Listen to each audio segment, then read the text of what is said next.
मैं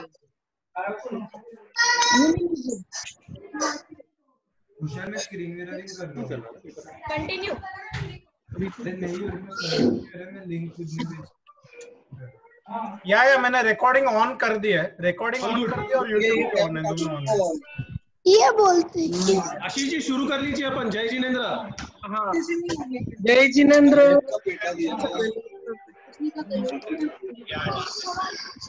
एक बार सबको म्यूट की।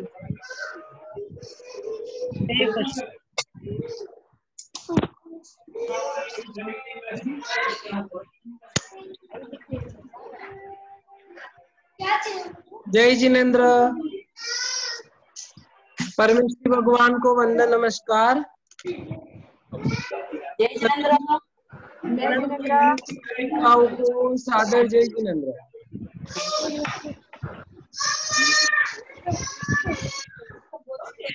तो रेड हो जाता है ना, रेड हो जाता है ना यहाँ।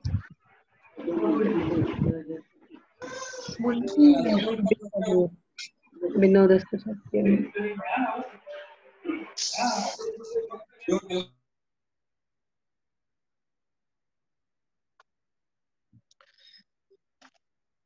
हमारे भगवान ने कि जितना अपन धर्म के नजदीक आएंगे उतना अपनी आत्मा का कल्याण होगा। धर्म के नजदीक आने के लिए भगवान ने श्रावक श्राविका आदि के लिए एक भगवान का उपदेश हमारे लिए कि जो श्रावक के 21 गुण है, उन 21 गुणों में से प्रथम गुण है श्रावक 9 तत्व और 25 क्रिया का जानकार होवे। क्यों? क्योंकि अगर 9 तत्व 25 क्रिया का जानकार नहीं होगा तो वह धर्म में आगे कैसे बढ़ेगा। इसीलिए भगवान ने हमारे लिए प्रत्येक श्रावक श्राविका के लिए, क्योंकि जो साधु साध्वी जी होते हैं उनको जानकारी होती है, तो श्रावक श्राविका के लिए कि एक क्रम वाइज ऊपर बढ़ना, जिससे क्या हो, आत्मा की उन्नति हो। नहीं तो बहुत बार क्या होता कि जैसे अपने को बेसिक नॉलेज नहीं, सामान्य जानकारी नहीं, और मान लो ऊपर चले जावे तो थोड़ा मुश्किल हो जाता, यहाँ तक कि वो कठिन लगने लगता। कहीं ऐसा भी हो कि वो धर्म ही करना छोड़ दे। तो इसके लिए पूज्य गुरु छोटा सा दृष्टांत देते कि एक बार क्या हुआ, एक कुएं के अंदर एक शेर गिर गया कुएं के अंदर, और उन्हीं के साथ में कुछ लोमड़िया वगैरह ऐसे जीव भी गिर गए। पानी था कुएं में, कम ही था, ज्यादा गहरा नहीं था। तो शेर, वैसे देखो तो बाकी सारे जानवरों की क्या है, दुश्मन है कि शेर हमें खा लेगा, लेकिन अभी वो मुश्किल के अंदर था तो वहां पर खाने की कोई बात नहीं। अब उस समय तो वह शेर क्या सोच रहा है कि मुझे अपनी जान बचानी, अब मुझे क्या करना कि इससे बाहर निकलना। अगर मैं जिंदा रहूंगा तो जिंदगी भर खाना ही है मुझे, कोई बात नहीं मैं इनको नहीं खाता हूं, नहीं तो क्या पता सब मिलके मुझे मार दे, कुछ हो सकता। तो उसने बोला कि मैं तो यहाँ से छलांग लगा लूंगा। अब वो सोचने लगा तो वो जो सारे जानवर थे वो भी बोले कि आप तो छलांग लगा के निकल जाओगे, हम क्या करेंगे। तो उनको बोला कि ऐसा करो, मैं जब छलांग लगाऊ ना तो तुम सब मेरी पूंछ पकड़ लो, तो जैसे ही मैं छलांग लगाऊंगा कुएं के बाहर, तुम सबको भी मैं अपने साथ में बाहर छोड़ दूंगा। सबने पूंछ पकड़ ली शेर की, और शेर ने छलांग लगाई और कुएं से बाहर आ गया, और सब जीवों को छोड़ दिया कि चलो जाने दो, अभी नहीं खाते, और शेर वहां से भाग गया। अब कुछ समय और बीता, वापिस ऐसी घटना घटी। तो उसमें क्या था कि जो एक लोमड़ी वगैरह भी उस शेर की पूंछ पकड़ के बाहर आया था, तो वापिस वैसी घटना घटी, तो वह लोमड़ी उस कुएं के अंदर गिर गई, साथ में दूसरे जानवर भी गिर गए।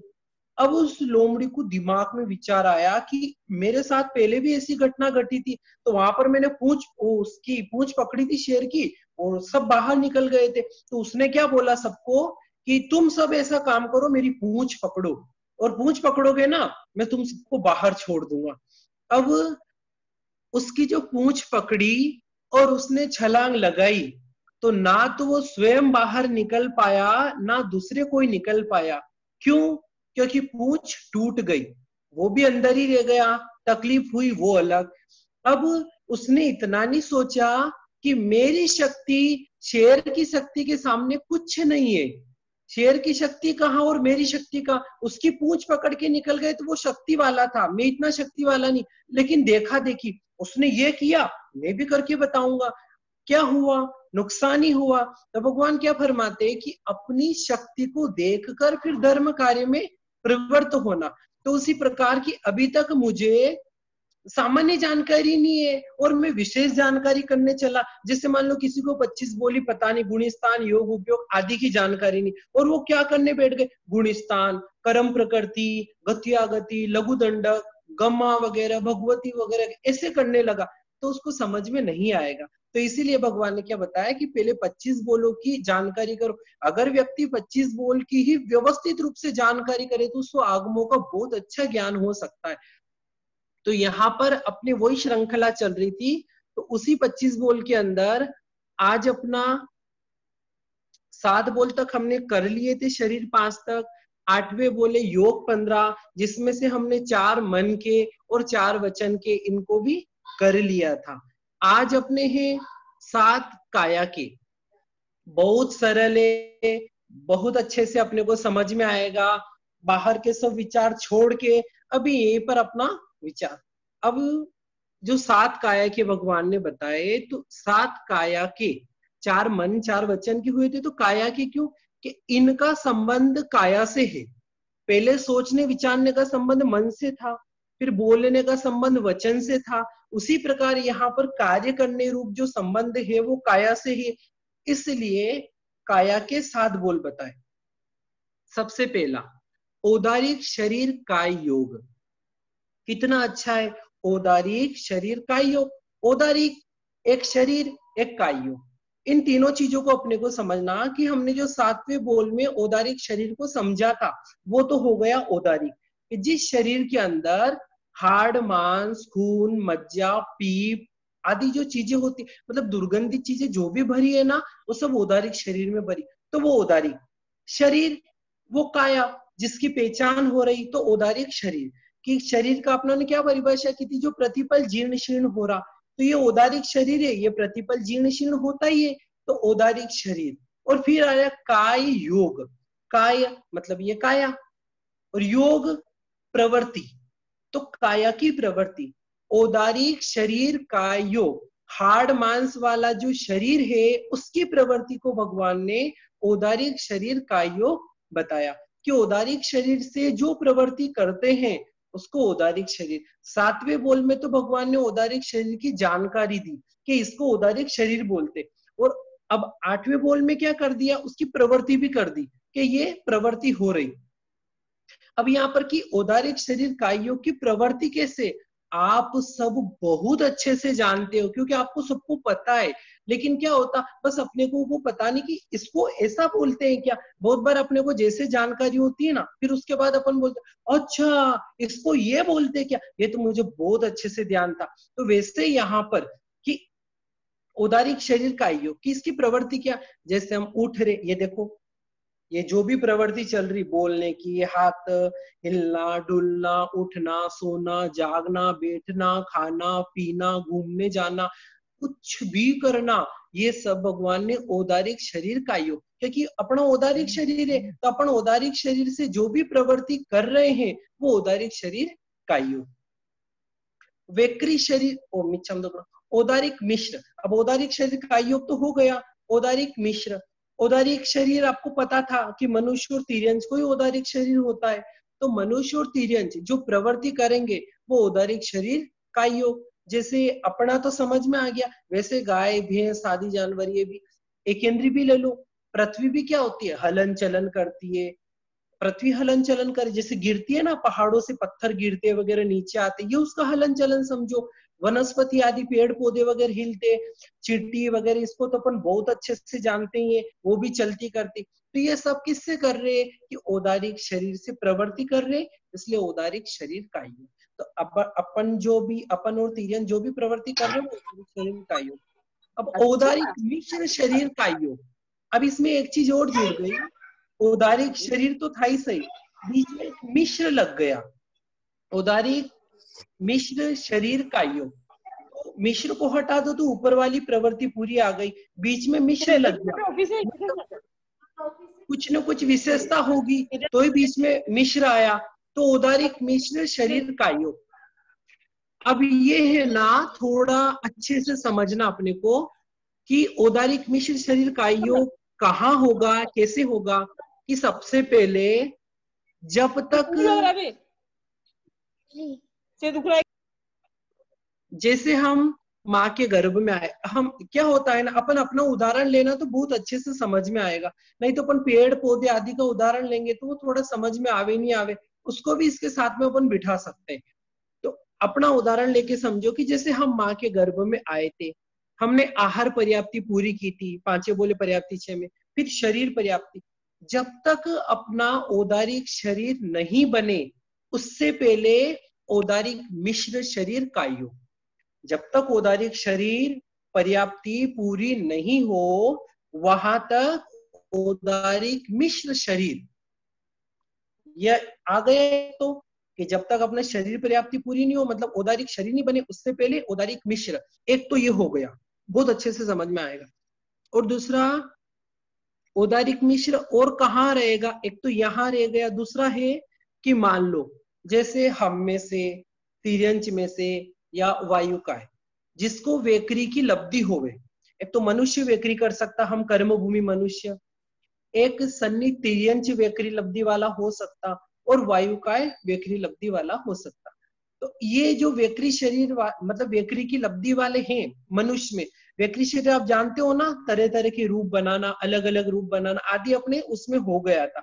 तो जब व्यक्ति औदारिक से वेकरी के अंदर जा रहा है, मान लो यूं समझो कि ये है औदारिक शरीर, ये है वेकरी शरीर, तो इस औदारिक से इस वेकरी में जा रहा है, तो जब तक वेकरी शरीर पूरा नहीं बने, जब तक वेकरी शरीर पूरा नहीं बने तब तक बीच की जो अवस्था है वो है वेकरी मिश्र। इसके लिए एक चीज ध्यान में रखना कि जो शरीर बनाते हैं पहले उसका मिश्र रहता है। जैसे अपन रोटी वगैरह बनाते हैं तो पहले कच्ची अवस्था रहती है, फिर बाद में क्या पक जाती है, पक्की अवस्था आ गई। तो वैसे कि जब तक वेकरी शरीर नहीं बने तो औदारिक से वेकरी में जा रहा है, तो ये जो बीच की अवस्था है इसको बोला वेकरी मिश्र। अब जब वेकरी में काम था, जैसे मान लो मैं हूं और मुझे वेकरी शरीर बनाना था, मुझे क्यों वेकरी शरीर बनाना था, कुछ भी काम था तो मैंने वेकरी शरीर बनाया।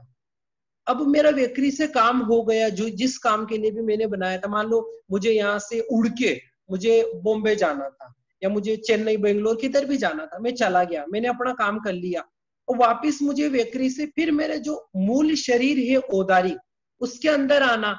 तो जब मैं औदारिक के अंदर आऊंगा, मतलब औदारिक शरीर के अंदर वापिस, तो बीच की अवस्था जो रहेगी वो रहेगी औदारिक मिश्र। वापिस से सुनना, एक तो जब तक अपर्याप्त में, जैसे हमने जन्म लिया, जब तक हमारा औदारिक शरीर पूरा नहीं बने वहां बीच में औदारिक मिश्र। और दूसरी जगह है कि जब हमें वेकरी की लब्धि हो गए और लब्धि से हम वेकरी शरीर बनाया और बना के जब वापिस अपना मूल शरीर में आते हैं औदारिक में, तो जो बीच की अवस्था रहती है उसको भगवान ने बताया औदारिक मिश्र। ये दो चीज हो गई। अब सुन रहे हैं ना, तो जैसे ऐसा लगता है ना ये थोड़ा ऐसा लग रहा, थोड़ा ऐसा लग रहा, तो यहाँ बोल देना बहुत अच्छी तरीके से कि तुझे समझ आएगा, ऐसे हाथ लगा के बोल देना तुझे समझ आएगा, अपने आप आ जाएगा। अब अपन आगे बढ़ते कि औदारिक वेकरी हो गया, औदारिक शरीर, औदारिक मिश्र हो गया। वही ना बोल। अब वेकरी शरीर, तो वेकरी शरीर की जैसे नारकी और देवता उनको वेकरी शरीर होता है, मनुष्य तिर्यंच में भी जो वेकरी की लब्धि वाले वेकरी शरीर बना रहे, तो वो तो वेकरी शरीर में भी यही समझना कि जब तक वेकरी शरीर का योग, वेकरी शरीर से जो भी कार्य करे वो सब वेकरी शरीर का योग।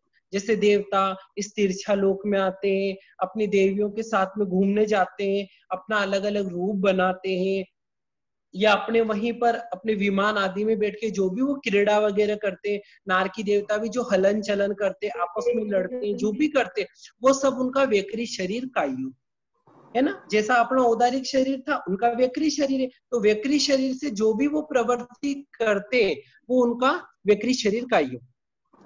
अब वेकरी मिश्र, उसके लिए भी वैसा ही समझना कि जैसे अभी हमने बनाया था कि जैसे औदारिक से कोई वेकरी बना रहा, वेकरी शरीर, तो जब तक वेकरी शरीर नहीं बने, वो बीच में क्या रहेगा, वेकरी मिश्र।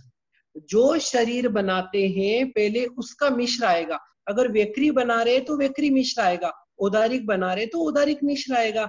तो उसी प्रकार वेकरी मिश्र शरीर का योग, इसमें भी एक तो वही है कि जब तक अपर्याप्त में उत्पन्न होने के बाद नरक और देवता का जब तक वेकरी शरीर पूरा नहीं बने, तो बीच में रहेगा वेकरी मिश्र, और जब बन जाए तो वेकरी आ जाता है। और पर्याप्ता में जब देवता अपने यहाँ आते तिरछा लोक में, तो अपने मूल शरीर से नहीं आते, क्योंकि उनका मूल शरीर इतना सुंदर होता है और इतना तेज वाला होता है कि हम हमारी आंखों से नहीं देख सकते। जैसे आजकल कोई लाइट अपनी आंखों पे डाल दे तो हमें एकदम आंखें बंद करनी पड़ती, देख नहीं सकते। या वो हेलोजन लाइट आदि आती है, या छोटा बच्चा लो, उसके ऊपर इतनी रोशनी डालो तो वो ऐसे आंखें बंद कर लेगा या कुछ करेगा, वो देख नहीं पाता।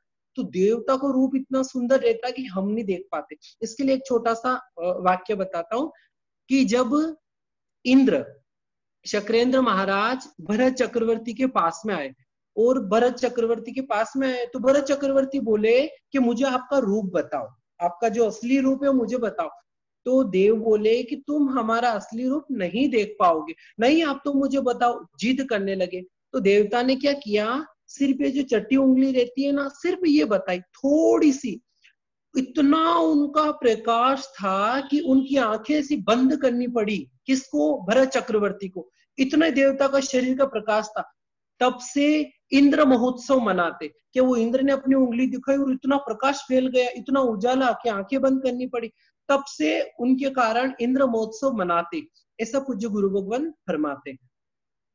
तो जब अपने यहाँ तीर्था लोक में भगवान के समूह शरण में आदि आते, तो वो क्या करते, अपना रूप चेंज करते, वो रूप से नहीं आ सकते। तो जब उत्तर वेकरी, उसको बोलते उत्तर वेकरी, दूसरा रूप बनाना, तो जो बीच की अवस्था रहेगी वो रहेगी वेकरी मिश्र। ये हो गया।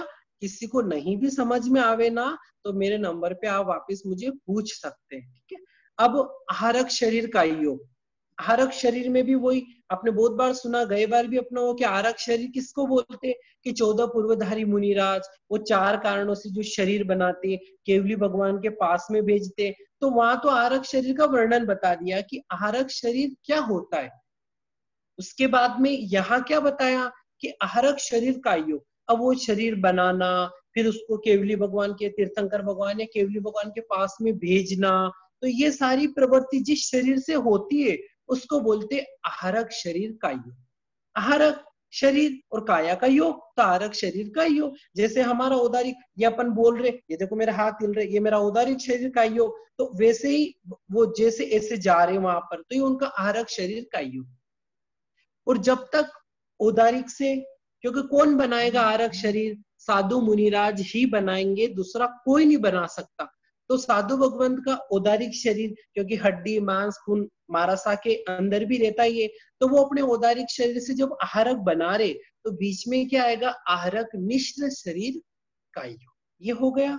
अब कार्मण का योग, कि जब जीव एक गति से दूसरी गति में जाता है, तब जो बीच की अवस्था रहती है, थोड़ा सा है ना ध्यान से सुनना, कि जब जीव एक गति से दूसरी गति में जाता है, ये ले लो कि यहाँ पर जाना है और जीव है यहाँ पर, तो यहाँ से यहाँ जो जा रहा है इसको गति बोला, या अपन अपनी भाषा में बोले कि वाटे वेता।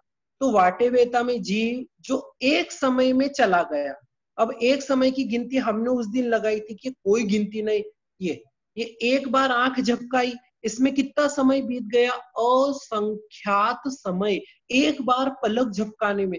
तो एक समय की गिनती नहीं है अपने पास में। जैसे गुरु भगवान फरमाते कि कमल के पत्ते, एकदम कोमल कोमल पत्ते, उन पत्तों को ऐसे रख दिया कि जैसे ये गड्डी बनाई ना, वैसे पत्तों की एक गड्डी बना दी। और कोई मजबूत पुरुष उसने तीखा कोई कील वगैरह ली और उस पर हथौड़ा मारा जोर से, तो अपन क्या बोलते, अरे ऐसा मारा कि एक ही बार में छेद कर दिया। अपन ऐसा बोलते कि ऐसा मारो एक ही बार में छेद कर दो, इतना ताकतवर। लेकिन भगवान फरमाते एक ही बार में छेद नहीं किया। पहले जो नुकीली चीज थी ना, पहले पत्ते पे गई, फिर पहले पत्ते से दूसरे पत्ते पे, फिर तीसरे पत्ते पे, ऐसे करके 100वें पत्ते पे गई, 100वीं बार। पर अपने को क्या लगता कि इतना जल्दी हो गया ना, तो अपन बोल देते कि अरे एक ही बार में कर दिया। बाकी एक ही बार में नहीं हुआ, उसमें असंख्यात समय बीत गया। तो वैसे यहाँ एक समय की अपने पास कोई गिनती नहीं। तो जब जीव एक गति से दूसरी गति में जाता है तो एक समय में चला गया। कि जिसको सीध में जन्म लेना, जैसे सीध में लेना तो वो एक समय में चला गया। लेकिन टेढ़ा मेढ़ा लेना, जैसे यहाँ पर जीव है ना, उसको जन्म लेना यहाँ पर, तो पहले ऐसे जाएगा, फिर ऐसे जाएगा और यहाँ पर जन्म लेगा। तो जो ऐसे टेढ़े जन्म लेंगे ना, उसमें बीच में कार्मण का योग रहेगा। क्योंकि एक समय में जीव, हमेशा ध्यान में रखना कि कार्मण का योग कहाँ पर रहेगा, जहां पर अनाहारक अवस्था रहेगी, किसी प्रकार का आहार नहीं, वहां पर रहेगा कार्मण का योग। तो क्या होता है कि जब जीव एक समय में जा रहा, तो यहाँ पर तो उसने आहार ले ही रखा था और यहाँ चला गया, तो यहाँ एक समय में जाते यहाँ पर भी आहार ले लिया, बीच में कोई छूटा ही नहीं समय। एक समय पहले यहाँ था, एक समय बाद यहाँ आ गया, तो बीच में एक ही समय, एक समय में सीधा आ गया, तो उसको बीच में कहीं पर भी अनाहारक रहने की जरूरत पड़ी नहीं। एक समय में जीव अनाहारक नहीं होता। फिर वो घूमेगा तो ये एक समय तो आहारक वाला, अब ये घुमा ना, ये अनाहारक हो गया, ये जो घुमा उसमें किसी प्रकार का आहार नहीं, तो वहां पर रहेगा कार्मण का योग। जैसे बहुत बार होता अपन किसी के घर पे जाते, वो बोले पानी लेके आऊं या पानी लाया, तो अपन क्या बोलते, नहीं बस पी के आया। कैसे कि मैं मेरे घर से पी के आया और सीधा आपके घर पे आ गया, और आए मुझे भी 5-10 मिनट ही हुए, इसलिए मुझे पीने की जरूरत नहीं। तो वैसे कि एक समय पहले यहाँ था और एक समय बाद यहाँ जन्म ले लिया। जैसे यूं समझो कि पहले माले पे कोई जीव है और उसको दूसरे माले पे जन्म लेना, एक सहज में दूसरे माले पे और एकदम सीध में, तो वो एक ही समय में जन्म ले लिया, तो उसको अनारक रहने की जरूरत नहीं पड़ी। अब किसको यूं था कि पहले माले में जीव है तो उसको दूसरे माले पे जन्म लेना, पर कौन से, बी बिल्डिंग में, ए वाली बिल्डिंग में वो व्यक्ति रहता, उसको बी में जन्म लेना, तो फिर वो यूं जाके ऐसे बी में जाएगा। इसलिए वहां पर जो एक समय है ना, वो अनारक हो जाएगा। तो अनारक है वहां कार्मण का योग है। तो ये क्या काम करेगा कि जब जीव वो बीज का अवस्था रहेगा ना, जो चक्कर खाएगा, वहां पर ये कार्मण का योग उसके काम आएगा। और एक आपने सुना हो तो 13वें गुण स्थान के अंदर केवली भगवान केवली समुद्घात करते हैं। केवली भगवान केवली समुद्घात करते हैं। क्यों? कि जिनका 4 कर्म तो खत्म हो गए तो वो केवल ज्ञानी भगवान बचे, और बाकी 4 कर्मों में से आयुष कर्म कम रहता और 3 कर्म ज्यादा रहते, तो उनको बराबर करने के लिए केवली समुद्घात होता है। तो उस केवली समुद्घात 8 समय का, 8 समय का। अब 8 समय की भी अपन कोई गिनती कर ही नहीं सकते। जिन 8 समय में से तीसरा, चौथा और 5वां समय, उसमें जीव रहेगा अनाहारक और उसमें रहेगा कार्मण का योग। ये इतना सा अपन ध्यान रखेंगे तो भी अपने लिए बहुत है। अब यहाँ पर है ना, गुरु भगवंत ऐसा फरमाते हैं कि जो कार्मण का योग है ना, ये सेठ के समान है, और औदारिक शरीर है ना, ये नौकर के समान है। औदारिक का योग नौकर के समान, कार्मण का योग सेठ के समान। यूं भी देखो तो कार्मण शरीर के कारण ही अपनी सारी प्रवृत्ति होती, कि जिस दिन दुकान पर अगर नौकर छुट्टी कर ले, आज नहीं आया, तो उस दिन दुकान का झाड़ू पोछा कौन करता? सेठ करता। और नौकर आ जाए तो नौकर करेगा, लेकिन नौकर नहीं है तो सेठ को करना पड़ता। तो उसी प्रकार जहां औदारिक शरीर नहीं रहेगा, कि जैसे घुमाव रहेगा ना, अनाहारक अवस्था, वहां औदारिक शरीर नहीं रहेगा, तो फिर वहां कौन काम करेगा? कि वहां कार्मण का योग काम करेगा। ये इतना सा ध्यान रखेंगे तो भी अपने लिए बहुत है। ये हो गए अपने योग 15। अब इन 15 योग में से जानकारी के लिए सिर्फ नरक और देवता, इनके अंदर 11 योग, 4 मन के, 4 वचन के और 3 काया के, वैक्री, वैक्री मिश्र और कार्मण। क्योंकि नारकी देवता में हाड़ मांस आदि नहीं होते, तो औदारिक शरीर नहीं, और आहरक शरीर तो साधु मुनिराज को होता, साधु जी मनुष्य होते, ये 11। और मनुष्य हम जो गर्भज मनुष्य, हमारे अंदर 15 योग होते हैं, ठीक है। फिर युगलिक वगैरह में ऐसे सब में अलग अलग होता है, जो अपने लघु दंडक का विषय रह गया। यहाँ पर मुख्य यही समझना था। एकेंद्रीय में समुच्चय से बोलो 5, बेंद्री, तेंद्री, चौरंद्री, असन्नी, तिरंज, पंचेंद्री, इनके अंदर 4, औदारिक, औदारिक मिश्र, कार्मण और व्यवहार वचन योग। युगलिक होते, युगलिक में भी 11, 4 मन के, 4 वचन के, औदारिक, औदारिक मिश्र, कार्मण। इसमें एक चीज थी, एक प्रश्न था इसी के साथ में कि जो अपने नरक के जीव है, तो नरक के जीव इतना तो दुख रहता नरक के अंदर, उसके अंदर भी भगवान ने 4 मन के, 4 वचन के बता कि वो सत्य का चिंतन करते होंगे क्या, सत्य बोलते होंगे क्या? तो भगवान फरमाते हाँ, क्योंकि उनके अंदर लिया सिर्फ अपने को समझने के लिए कि वो सत्य का क्या चिंतन करते होंगे। जैसे बहुत बार हमने देखा कि, या सुना, देखा तो नहीं, हम लोगों ने सुना, अपने लिए देख सकते अपन, सुना अपनों ने कि सीता का जीव चौथी नरक में गया और वहां पर जाके किसको समझाया, लक्ष्मण और रावण को समझाया कि तुम लड़ो मत और आपस में वेर भाव मत रखो आदि करके कथाकार बताते कि उनको सम्यक दृष्टि आ गई। अब वहां पर क्या होता, वो चिंतन करते और अपनों ने पूर्व जन्म में ऐसे कर्म किए थे इसलिए यहाँ भुगतना पड़ रहा। फिर वो दूसरे जीवों को भी बता सकते कि देखो पूर्वों में हमने ऐसा किया था इसलिए भुगतना पड़ रहा। तो ऐसे मन में विचार, मन वचन काया में प्रवृत्ति योग। और अब यहाँ पर उपयोग बहुत अच्छा, अपन सोचिए कि भगवान ने कितनी कृपा की कि अपने को छोटी छोटी चीजें भी बता दी कि हम किसी चीज से अनजान नहीं रहे, और इतनी सरल परिभाषा बताई ना कि जट से हर किसी के दिमाग में बैठ जाती कि मन वचन काया की प्रवृत्ति योग और ज्ञान दर्शन में प्रवृत्ति उपयोग, है ना, योग उपयोग, मन वचन काया की प्रवृत्ति योग और ज्ञान दर्शन की प्रवृत्ति उपयोग, कि आत्मा की ज्ञान दर्शन में प्रवृत्ति उसको उपयोग बोलते। जैसे अपन रहते हैं ना, आज अपनों ने सोचा कि मुझे भी जुड़ना है, मैं भी 25 बोल सीखूंगा, या फिर ऐसे ही बैठे बैठे कभी मुझे कल क्या करना है, मुझे कल क्या नहीं करना है वगैरह, तो ऐसा अपन भी लगा देते रहते। तो ज्ञान और दर्शन में अपना उपयोग लगता रहता।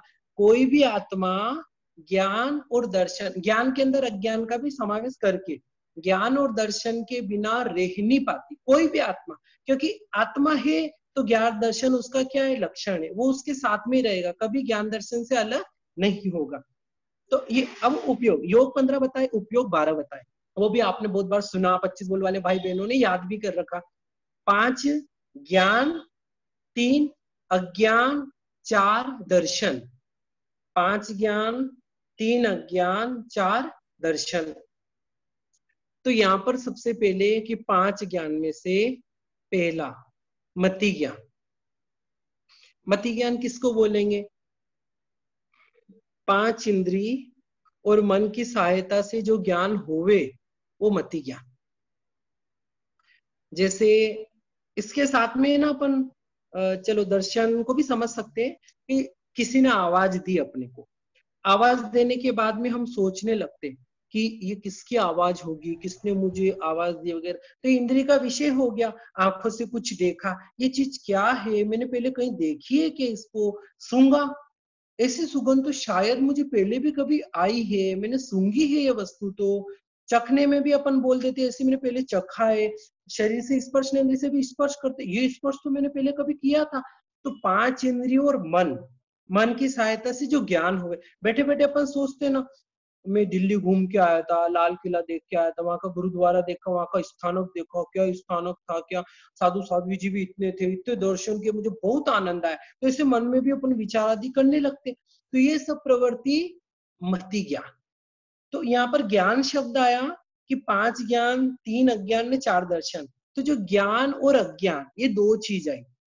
तो ज्ञान होगा सम्यक दृष्टि जीवों में, अज्ञान होगा मिथ्या दृष्टि जीवों में। जब सम्यक दृष्टि जीवों की बात करेंगे तो उसके अंदर अपन 5 ज्ञान में से लेंगे, और जब मिथ्या दृष्टि जीवों की बात करेंगे तब अपन वहां पर 3 अज्ञान में से लेंगे। तो अभी अपने ज्ञान मतलब सम्यक दृष्टि जीवों की अपेक्षा अपने बात चल रही कि मति ज्ञान, तो कि 5 इंद्रियों और मन की सहायता से जो ज्ञान होवे वो मति ज्ञान। श्रुत ज्ञान, पढ़ना, लिखना, सुनना, करना, विचार, चिंतन, मनन आदि जो चले वो किस में चला गया? फिर श्रुत ज्ञान में। मति ज्ञान, श्रुत ज्ञान हमेशा साथ में रहेगा, कभी अलग अलग नहीं होता। कभी ऐसा नहीं होता कि सिर्फ व्यक्ति सम्यक दृष्टि कोई जीव है और उसके अंदर सिर्फ मति ज्ञान है, ऐसा नहीं होगा। मति ज्ञान के श्रुत ज्ञान हमेशा साथ में रहेगा ही रहेगा। और तत्वार्थ सूत्र में बताया श्रुतः मति पूर्वक। श्रुत ज्ञान कैसे होता? मति ज्ञान से श्रुत ज्ञान होता, बिना मति ज्ञान के श्रुत ज्ञान नहीं होगा। तो मति ज्ञान में हो गया 5 इंद्रियों और मन की सहायता से जो ज्ञान होता वो मति ज्ञान। और श्रुत ज्ञान ये सुनना, पढ़ना, लिखना, करना आदि उससे जो ज्ञान होगा वो श्रुत ज्ञान। अब आज वर्तमान में कि अवधि वगैरह आगे जो है वो भी अपन करेंगे, पर यहाँ पर कि हम है लगभग अगर सम्यक दृष्टि है तो हमारे अंदर मति श्रुत ज्ञान, ये सुन रहे हैं, चिंतन मनन चलता है, बोलते है, करते वगैरह, जो ये सब क्या आ गया? मति श्रुत ज्ञान के अंदर आ गया। अवधि ज्ञान, अब जो मति ज्ञान था ना, इसमें क्या कि ज्ञानावर्णी कर्म के जो 5 भेद बताए, मति ज्ञानावर्णी, श्रुत ज्ञानावर्णी आदि, तो जितना मति ज्ञानावर्णी कर्म का क्षयोपशम होगा, जितना मति ज्ञानावर्णी कर्म का क्षयोपशम होगा, उतना अपना मति ज्ञान क्या होगा? तेज होगा। जैसे बहुत बार अपन देखते हैं कि कभी ऐसा होता है कि एक बार किसी ने पढ़ा, जैसे ये पुस्तक ली, ये पढ़ा, ठीक है, पूछो, अब कोई पूछते हैं तुरंत जवाब दे दिया तो अपने को लगता अरे यार एक बार पढ़ा नहीं हो गया। कोई ऐसा रहता 10 बार पढ़ ले, 20 बार पढ़ ले तो भी याद नहीं होता। क्यों? कि मेरा मति ज्ञानावर्णी कर्म क्या है? जबरदस्त है। तो मुझे ज्ञानावर्णी कर्म को तोड़ना, तो जितना ज्ञानावर्णी मति ज्ञानावर्णी कर्म टूटेगा ना, क्षयोपशम होगा, उतनी अपने मति ज्ञान की जानकारी बहुत अच्छी होगी। तो इसीलिए अपन देखते हैं कि सबका मति ज्ञान श्रुत ज्ञान सरीखा नहीं होता, अलग अलग। जितना श्रुत ज्ञानावर्णी कर्म का क्षयोपशम होगा उतना श्रुत ज्ञान की अच्छी जानकारी होगी। ये चीज क्यों बताई कि अपने को तीसरे ज्ञान के लिए मतलब आवश्यक थी, इसलिए। तो जैसे मति श्रुत ज्ञान का समझे, तो वैसे ही अब अवधि ज्ञानावर्णी, कि अवधि ज्ञानावर्णी कर्म का जितना क्षयोपशम होगा ना, उतना अपने को अवधि ज्ञान होगा। इसके अंदर देखो, इसका नाम में आ गए अवधि। एक अपन यूं भी बोलते अवधि का मतलब सीमा भी होता, अवधि का मतलब समय भी होता, क्योंकि एक सीमा तक, अवधि मतलब एक सीमा तक, एक मर्यादा तक, कि जो मर्यादा के अंदर जिसको जो रूपी पदार्थों को देखे, मर्यादा के अंदर जो रूपी पदार्थों को देखे वो अवधि ज्ञान। जैसे केवल ज्ञान है ना, उसमें तो सब कुछ दिख रहा है, तो वहां तो मर्यादा है ही नहीं। मन पर ज्ञान में मन की बातों को जानते हैं तो वो अलग विषय हो गया। तो यहाँ रूपी पदार्थों को देखना, लेकिन यहाँ देखेगा कैसे? आंखों से नहीं। जो आंखों से देखेगा ना वो मति ज्ञान के अंदर चला गया। यहाँ किससे देखेगा? आत्मा से। आत्मा से मर्यादा में रहे हुए रूपी पदार्थों को देखना, वो अवधि ज्ञान। अब क्या होता कि जैसे जितना जितना अवधि ज्ञानावर्णी कर्म क्षय हुआ, अब कोई व्यक्ति यहाँ बैठा और यहाँ बैठा बैठा मान लो उसको अवधि ज्ञान इतना हुआ कि वो दिल्ली तक देख सकता है यहाँ से कि अभी दिल्ली में क्या हो रहा, अभी बेंगलोर में क्या हो रहा, चेन्नई में क्या हो रहा, मतलब अलग अलग जगह कहाँ पर क्या हो रहा। तो जो आंखें है ना, वो आंखें तो क्या अपने दीवार के पार भी नहीं देख सकती, क्योंकि उसका विषय नहीं है आंखों का। लेकिन अवधि ज्ञान में तो आत्मा से देख रहे, तो वो आंखों की कोई जरूरत नहीं। तो उतना उतना विषय का जानकारी करना, उतने रूपी पदार्थों को। बात एक चीज है कि रूपी को देखेगा, अरूपी को नहीं। जिसको वर्ण, गंध, रस, स्पर्श है उसको रूपी बोलते हैं। कोई ऐसी रूपी चीज है जो हमें दिखाई भी दे, नहीं भी दे, लेकिन ये परिभाषा ध्यान में रखना कि जिसमें वर्ण, गंध, रस, स्पर्श है उसको रूपी बोलते, जिसमें नहीं है उसको अरूपी बोलते। तो जो मर्यादा के अंदर इन रूपी पदार्थों को देखे वो क्या हो गया? अवधि ज्ञान। इस अवधि ज्ञान के भगवान ने अलग अलग भेद बताए। जैसे किसी को ऐसा अवधि ज्ञान भी होता कि यहाँ पर बैठा और बैठा बैठा यहाँ अवधि ज्ञान उत्पन्न हुआ, तो यहाँ से बैठे बैठे वो जितना उसको देखा, शक्ति आई, उतना उतना वो देख सकता। कभी जैसे एक उदाहरण से ऐसे ही समझने लगा, जैसे तो महाभारत में वो संजय का बताते, वो संजय कोई थे कि वो बैठे बैठे पूरा बता देते थे कि अभी वहां पर युद्ध में क्या क्या हो रहा, एक समझने के लिए। तो उसी प्रकार के अवधि ज्ञान में कि यहाँ बैठे बैठे हुआ, तो यहाँ बैठे बैठे उतनी जानकारी करना, जितनी जितनी उसको जानकारी हुई, जितनी उसकी सीमा है उतनी उतनी जानकारी कर लेना। एक तो ये हो गया किसी को ऐसा अवधि ज्ञान होता है कि, और जैसे यहाँ से उठेगा ना तो उसको कुछ दिखाई नहीं देगा, फिर यहाँ आके बैठेगा तो फिर वो रूपी पदार्थों को देखेगा। ऐसे अलग अलग इसके अवधि ज्ञान के भेद बताए। कोई साथ में चलने वाला अवधि ज्ञान, कोई एक ही जगह रखने वाला अवधि ज्ञान। कभी किसी का अवधि ज्ञान ऐसा होता कि जैसे उत्पन्न होगा, उत्पन्न होने के बाद बढ़ता जाता। किसी का अवधि ज्ञान ऐसा होता घटता जाता, कम होता जाता। बहुत बार सुनते हैं ना कि ज्ञान का अहंकार किया, अरे मुझे यह आता है, मुझे वो आता है, अहंकार के कारण उसका ज्ञान ही चला गया आदि। तो ये अवधि ज्ञान के अलग अलग भेद बताए। अब मन प्रयोग ज्ञान, चौथा ज्ञान। मन प्रयोग ज्ञानावरणी कर्म का जितना क्षयोपशम होगा उसके कारण उसको मन प्रयोग ज्ञान होता।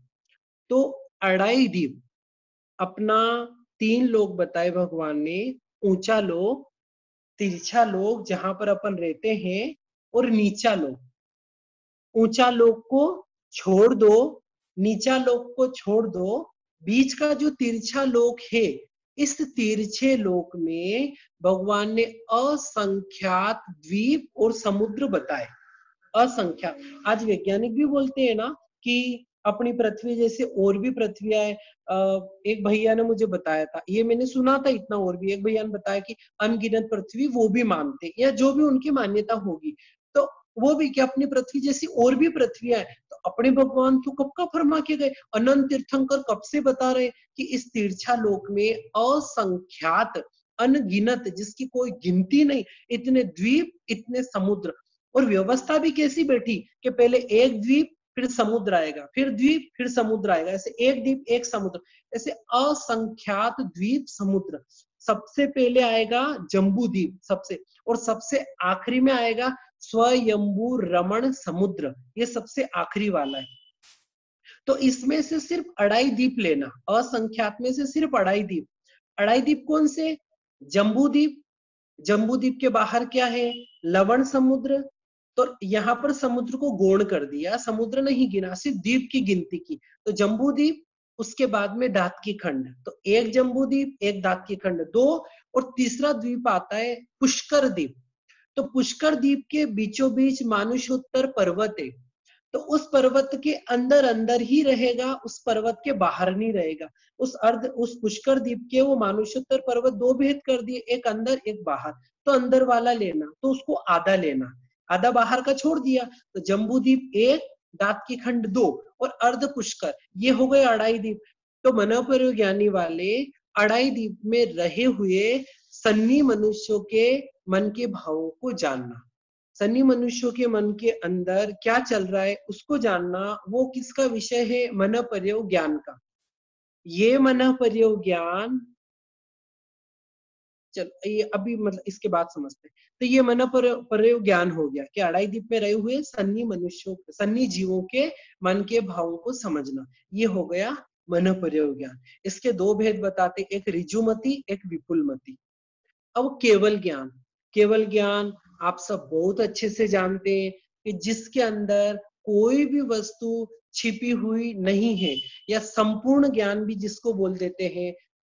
इस लोक में रहे हुए सभी वस्तु को जो व्यवस्थित रूप से जान सकता, वो क्या हो गया? केवल ज्ञान। या साथ में आलोक को भी जान सकता है, लेकिन क्या आलोक के अंदर तो आकाश है, दूसरा कोई है ही नहीं। तो इस लोक के अंदर जो भी वस्तु है, जिनसे कुछ छिपी नहीं है, जिनका संपूर्ण ज्ञान है, वो केवल ज्ञान। अब ये हो गया, केवल ज्ञान से कोई वस्तु छिपी नहीं है। अब सबसे पहले कि मति ज्ञान, श्रुत ज्ञान। तो मति ज्ञान और श्रुत ज्ञान, ये जो भी सम्यक दृष्टि जीव है सब में रहेगा, केवली को छोड़ के। जिनके अंदर केवल ज्ञान है ना, उनको छोड़ के बाकी सभी जीवों में मति श्रुत ज्ञान रहेगा ही रहेगा, जो भी सम्यक दृष्टि जीव है। तीसरा अवधि ज्ञान। अवधि ज्ञान नारकी और देवता में तो रहेगा अवधि, क्योंकि जो सम्यक दृष्टि नारकी देवता, नारकी के अंदर वही है कि 3 ज्ञान 3 अज्ञान के बिना कोई नहीं है। तो इसलिए जो सम्यक दृष्टि नारकी देवता, उनमें अवधि ज्ञान है ही सही, तो मति श्रुत अवधि वो वहां पर हो गया। मनुष्य में जिसको लब्धि हो गया, जिसको अवधि ज्ञानावरणी कर्म के क्षयोपशम पे अवधि ज्ञान प्रकट हो जावे, तिर्यंच पंचेंद्रिय जो सन्नी तिर्यंच है उनमें से किसी को अवधि ज्ञान प्रकट हो जावे तो मति श्रुत अवधि। मनुष्य में अवधि ज्ञान किसको होगा? सिर्फ कर्म भूमि गर्भज मनुष्य को ही अवधि ज्ञान होगा, बाकी किसी को अवधि ज्ञान नहीं होगा।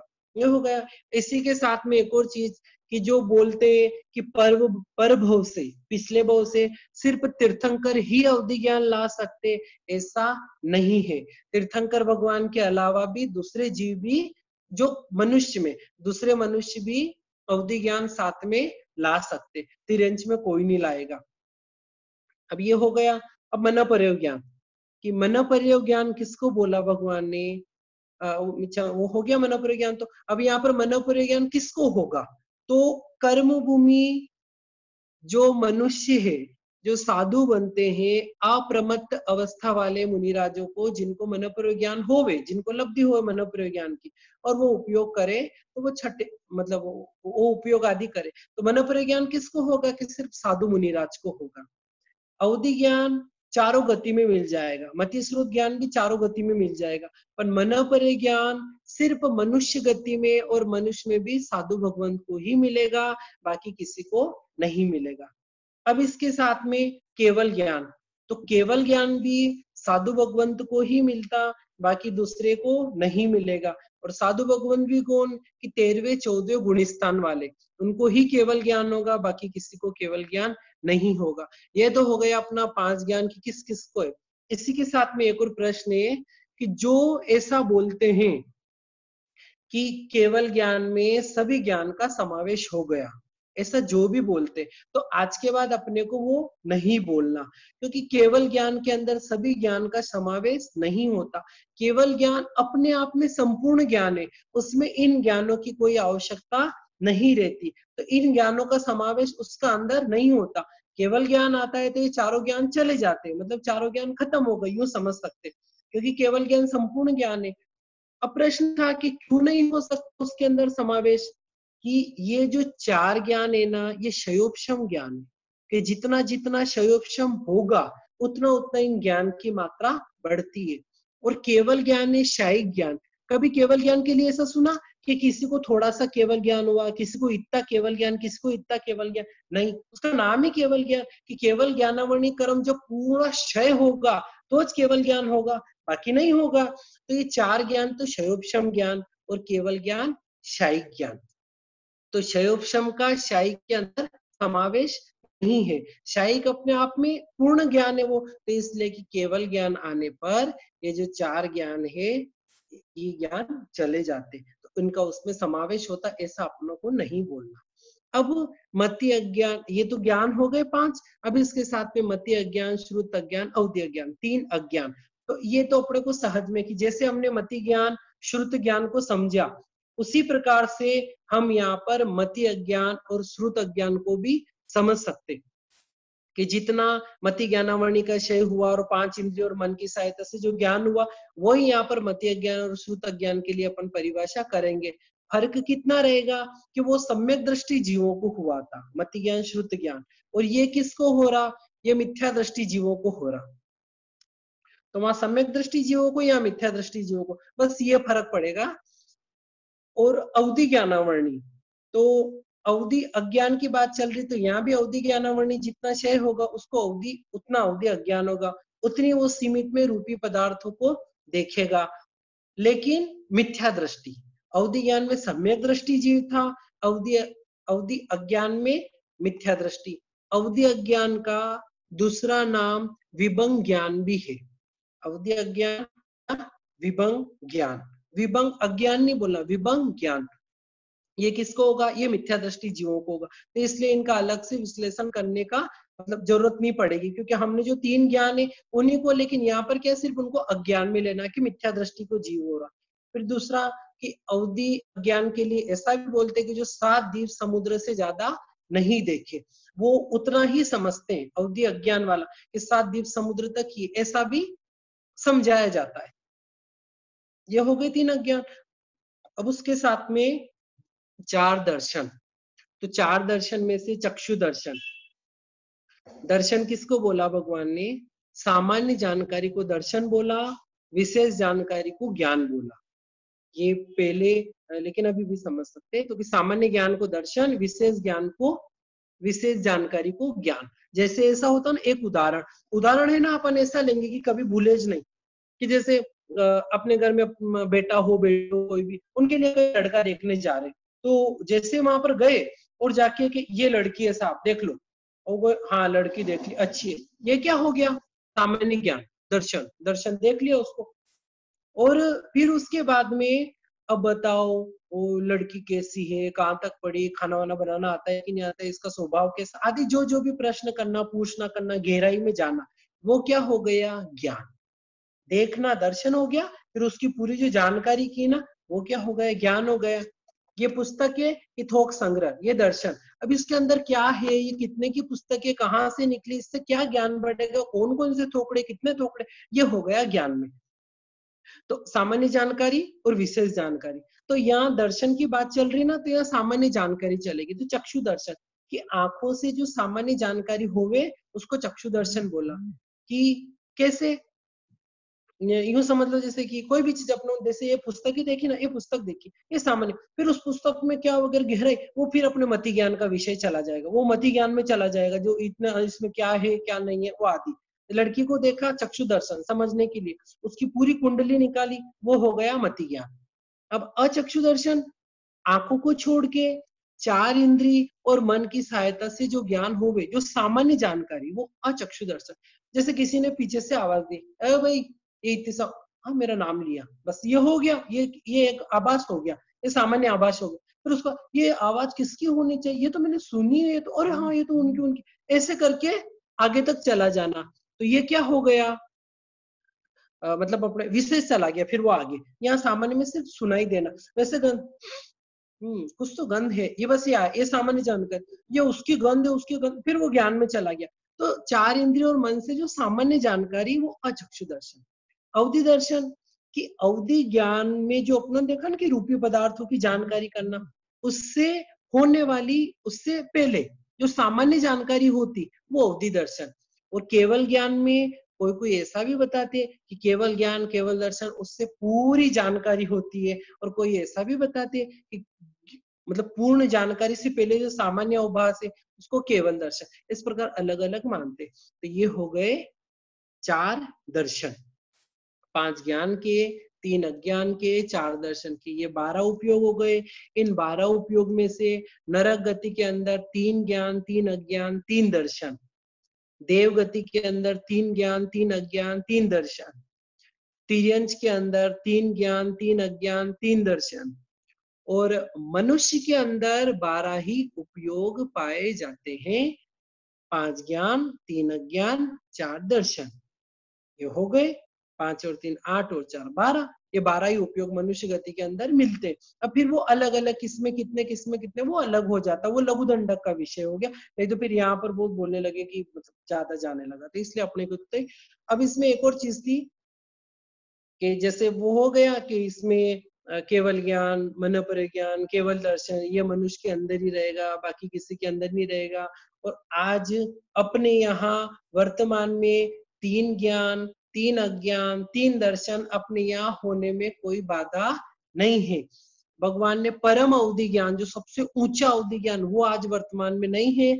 जम्बू स्वामी जी जब मोक्ष पधारे तो उनके साथ में वो भी विच्छेद हो गया, पर जगन्य अवधि ज्ञान आज भी अपने यहाँ पर हो सकता है, कोई बाधा नहीं। तो मति ज्ञान, श्रुति ज्ञान और जगन्य अवधि ज्ञान। वैसे मति अज्ञान, श्रुत अज्ञान, जवधि अज्ञान और चक्षु अचक्षु अवधि, ये 9 उपयोग आज वर्तमान में अपने यहाँ भरत क्षेत्र में भी मिल सकते हैं। और साथ में कोई अपनी पूछे, अगर हम सम्यक दृष्टि है तो मति ज्ञान, श्रुत ज्ञान, चक्षु अचक्षु दर्शन 4। अगर मिथ्या दृष्टि है तो मति अज्ञान, श्रुत अज्ञान, चक्षु अचक्षु, ये 4। तो इसलिए समुच्चय से 6 बोल सकते। किसी को अगर अवधि ज्ञान वगैरह होवे तो वो अपने को पता नहीं। आज अपना 10 मतलब 9वां बोल पूरा हो गया, 10 बज चुकी है। आप सबका सहयोग सराहनीय है। साथ में 25 बोल अपने आज 9वां बोल पूरा हुआ। अब शनिवार को अपन आगे का बोल लेंगे। अब साथ में 10 बज गई है, अब 10 से अपनी धर्म चर्चा शुरू होती है। अब जिसको जो भी प्रश्न वगैरह पूछना हो वो पूछ सकते हैं। 25 बोल अपना यहाँ पर टाइम हो गया, खत्म हो गया। जय जिनेंद्र। अब प्रश्न उत्तर पूछ।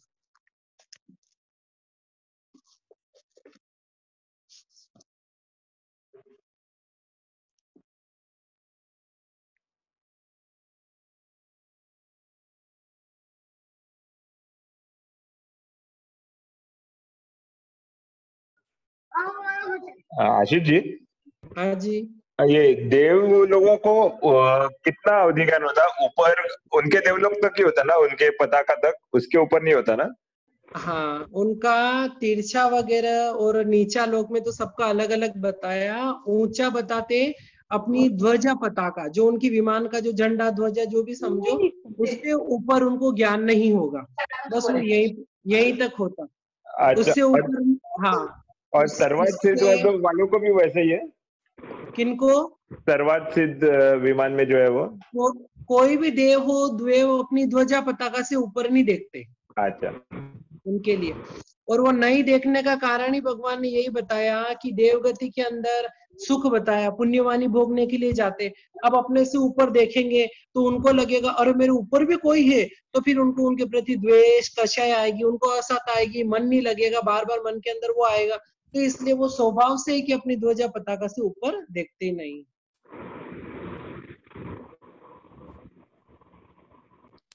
जय जिनेंद्र भैया।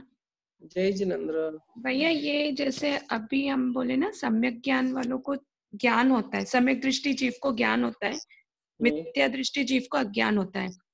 तो हम अपने जीवन में भी चेंज होते रहते हैं ना, कभी सम्यक दृष्टि में रहते हैं, कभी मिथ्यात्व में चले जाते हैं।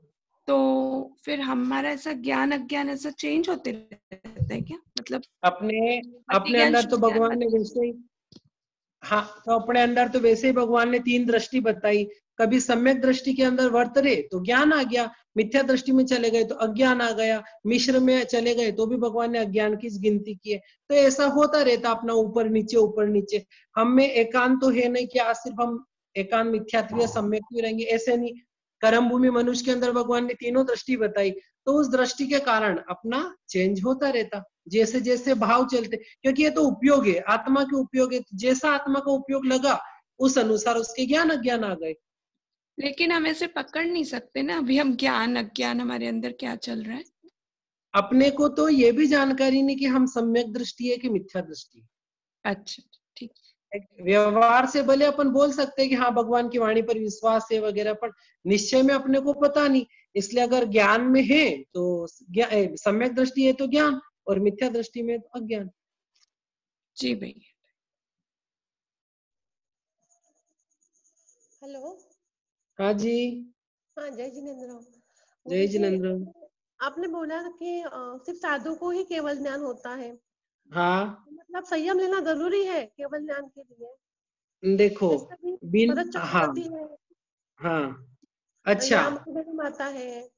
बराबर। मुझे एक चीज बताओ कि केवल ज्ञान कौन से गुण स्थान में बताया भगवान ने? 13वें ना? 13वें गुण स्थान में जाने के लिए पहले जीव को कौन से गुण स्थान में आना पड़ेगा? 12वें में। 12वें के लिए 10वें में, 10वें के लिए 9वें में, 9 के लिए 8, 8 के लिए 7। अब 7वां गुण स्थान साधु का, जहां तक साधु के गुण स्थान आवे नहीं वहां तक जीव चढ़ नहीं सकता। अब भरत चक्रवर्ती के यूं था कि कपड़े उन्होंने गृहस्थी के पहन रखे सिर्फ, लेकिन भावों से वो साधुपणे में आ गए थे। अब उनको करेमी बनते पचकने की तो कोई जरूरत ही नहीं, क्योंकि जैसे साधुपणे में आए इतने ऊंचे भाव चढ़ गए थे, और चढ़ते चढ़ते वो इतने चढ़े कि वही केवल ज्ञान हो गया।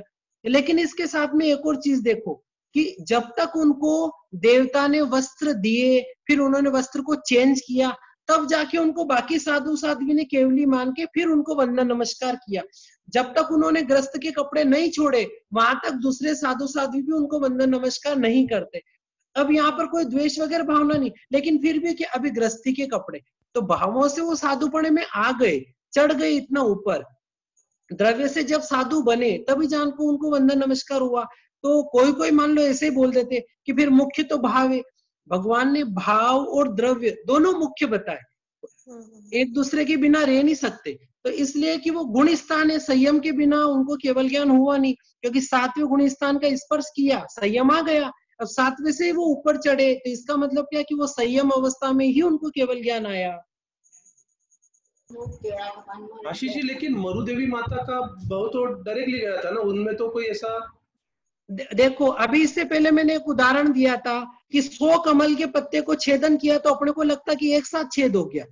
मरुदेवी माता का भी आने के बाद जब ऋषभ देव भगवान को देखा, देख के सोचने लगी, अरे मैं कहाँ इतनी टेंशन लेती, देखो इसकी तो कितनी देवता सेवा कर रहे हैं, मैं यूं ही फालतू मेरा मेरा करके परेशान हो रही, इसको तो कुछ भी चिंता नहीं। बस उनकी भावों की धारा ऊपर चढ़ी न, जो उन्होंने 7वें गुण स्थान में कदम रखा, 7 से 8, 9, 10, 12, 13 केवल ज्ञान, 14वें में और 14 से मोक्ष पधार गए।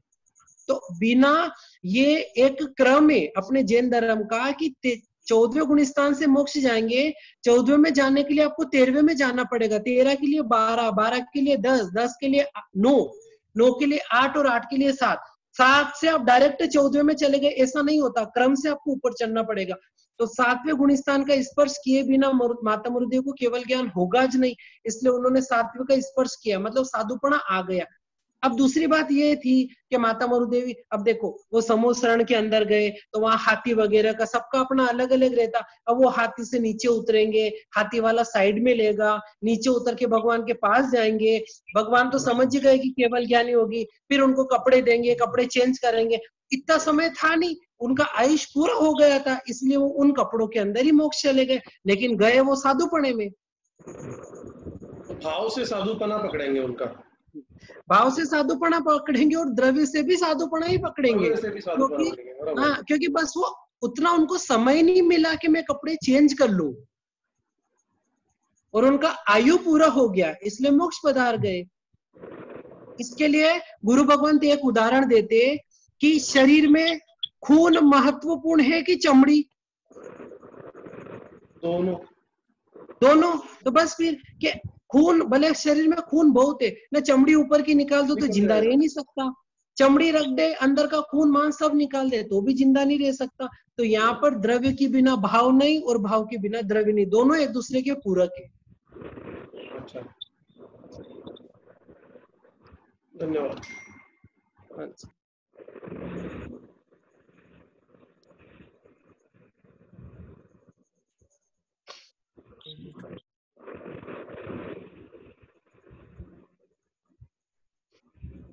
और पूछिए, किसी की कोई शंका हो?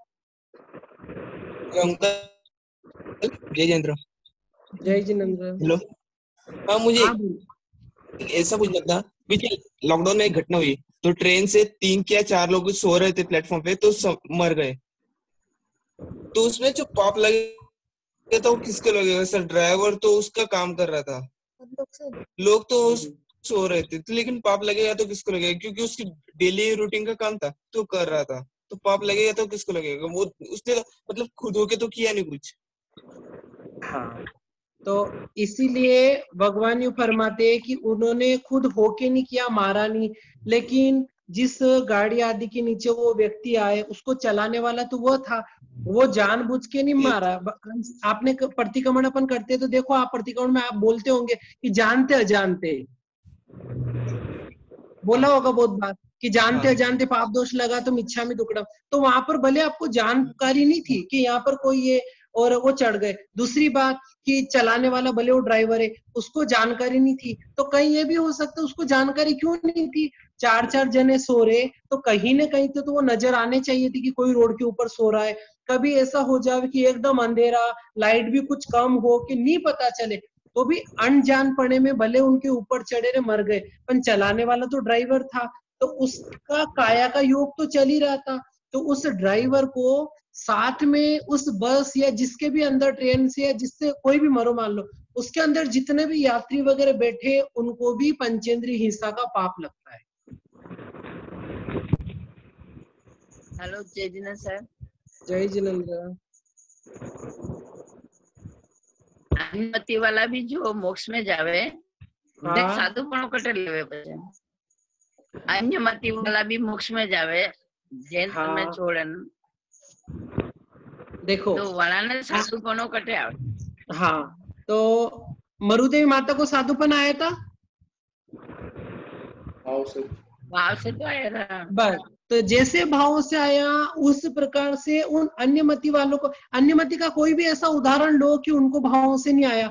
वलकलचिरी का उदाहरण आता, वलकलचिरी अपने झोपड़ी में साफ सफाई कर रहे थे और करते करते वो उनको चिंतन चला कि ऐसी साफ सफाई तो मैंने पहले भी कहीं पर की है, और सोचते सोचते जाति स्मरण ज्ञान हो गया, अरे मैं तो पूर्व में साधु था, जैन साधु, वहां पर मैं ओगे से पूजता था, मैं विराधक बन गया, जो भी। ऐसे करते करते भावों की विशुद्धि चढ़ी। और इसी प्रकार अन्य मति वालों की भी किसी जैन साधु आदि को देखकर, उनकी चर्या को देखकर आदि, और ऐसे भाव ऊपर चढ़ जावे और भावों की विशुद्धि होते होते उनको भी केवल ज्ञान हो जावे, तो वो द्रव्य से भले अन्य मति वाले हो और भाव से वो स्वमति वाले बन जाते।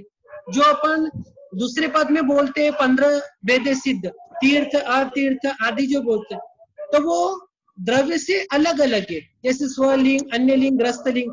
तो द्रव्य से वो ग्रस्त लिंग, द्रव्य से अन्य लिंग, लेकिन भाव से सभी जीव स्वलिंग के अंदर रहेंगे।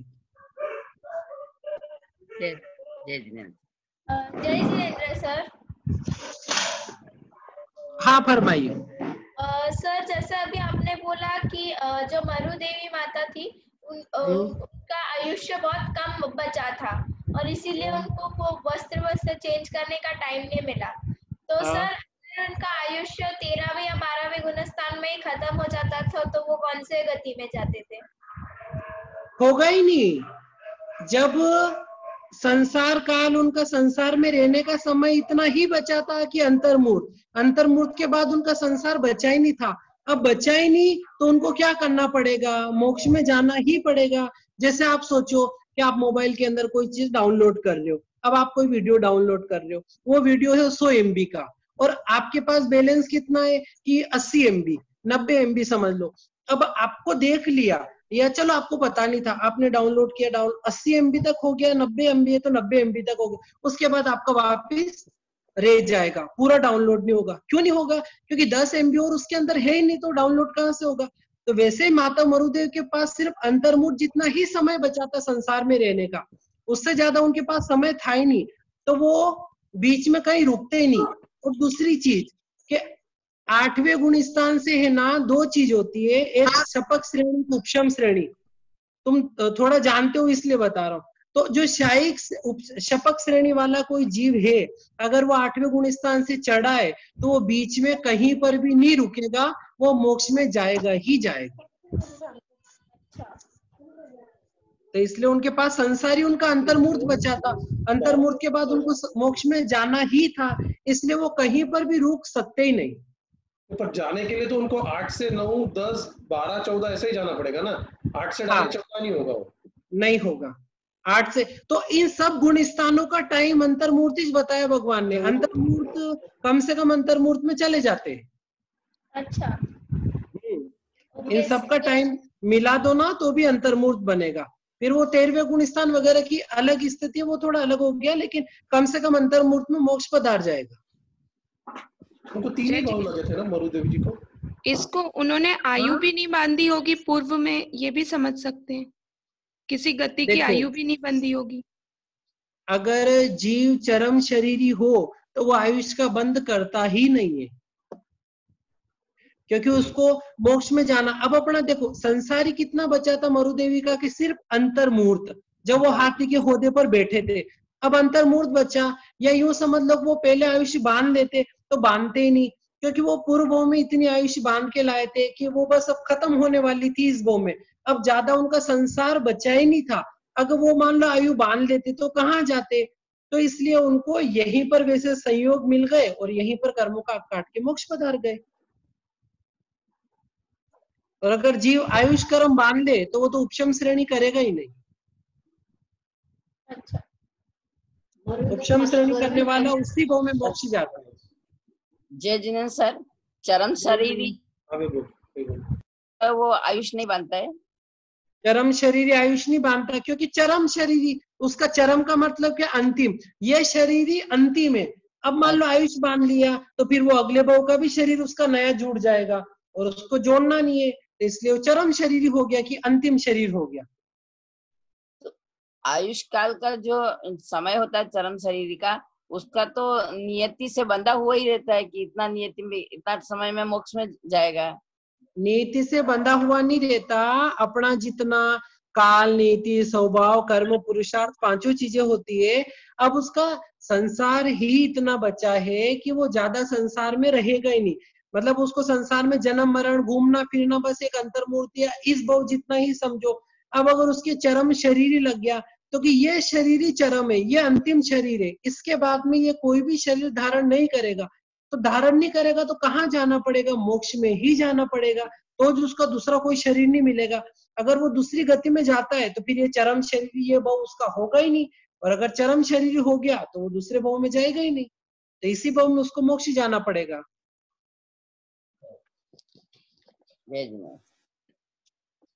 जय जिनेंद्र भैया। भैया आपने पहले बताए थे कैसे वीडियो ऑडियोज में कि जो हमारा अर्ध पुद्गल परावर्तन काल वो ऑटोमेटिक आता है, उसके लिए हमको कुछ नहीं करना रहता है ना? कुछ नहीं करना तो पड़ता। हम जो ये धर्म क्रिया वगैरह जो भी कर रहे हैं वो हमारी फिर किधर जाएगी भैया? अर्ध पुद्गल पर देखो, जब हमारा संसार काल जन्म मरण घूमते घूमते जब हमारा संसार बचता अर्ध पुद्गल परावर्तन, तब जीव शुक्ल पक्षी कहलाता है। उसके बाद जीव को सम्यक दृष्टि होती है, फिर धर्म ध्यान करता है। तो पहले जीव अर्ध पुद्गल परावर्तन को सीमित करने वाला बनता, मतलब शुक्ल पक्षी बनता है। उसके बाद सम्यक दृष्टि आता, मतलब धर्म ध्यान बाद में करता। तो हमारे धर्म ध्यान करने से हमारा संसार तो कम नहीं होगा। कितना ही आप धर्म ध्यान कर लो, जितना संसार बचा उतना तो घूमना फिरना पड़ेगा। पर धर्म करने से ये होता कि नरक गति, तिर्यंच गति, जन्म मरण के भव, निगोद के भव, दुख के भव, ये भव अपने सारे घट जाते धर्म करने से। जैसे एक समझो किसी व्यक्ति ने धर्म किया और धर्म करके नवग्रह तक चला गया। किसी व्यक्ति ने धर्म नहीं किया और वही उतनी स्थिति वाला नारकी का जीव बन गया। अब नारकी में दे धमाधम दिन रात दुख ही दुख पा रहा और वो नवग्रह पे बैठा बैठा मस्त सुख पा रहा। कितना फर्क पड़ गया। दूसरा अगर वो धर्म नहीं करता, ऐसे ही हाँ क्या धर्म करना, खाओ पियो मौज करो, अगर धर्म की उम्र है क्या, बुढ़ापे में करेंगे। और बहुत बार है ना ऐसे होता कि व्यक्ति समझता है, उसको समझ रहती है कि वास्तव में जो कर रहा हूँ ये मेरी गलत क्रिया है। बहुत बार क्या समझते हैं ना लोग कि जैसे मैंने शायद आज के या कल के ऑडियो में भी बताया था मेरे कि ये माँ के तो हमारे तो ऐसे चलता है, वो उनके नहीं चलता। अभी चलता किसी के नहीं, ना इनके कोई चलता है ना उनके कोई चलता। जो भगवान का सही स्वरूप धर्म का बताया उस अनुसार अगर क्रिया करेंगे तो ही आत्मा का उद्धार होगा, तो ही अपन नरक निगोद आदि में नहीं जाएंगे। और अपन यूं सोच लेंगे ना ये तो उनके नहीं चलता। जैसे बहुत बार क्या अपने को सुनने में आता इनके लाइट पंखा नहीं चलता, अपने तो सामायिक में लाइट पंखा सब चलता। अरे आपकी सामायिक ने अपनी सामायिक ने उनकी सामायिक, भगवान कोई बंटवारा तो करके नहीं गए कि भाई ये सामायिक इनकी लाइट वाली सामायिक इनकी बिना लाइट के, ऐसा कुछ है नहीं।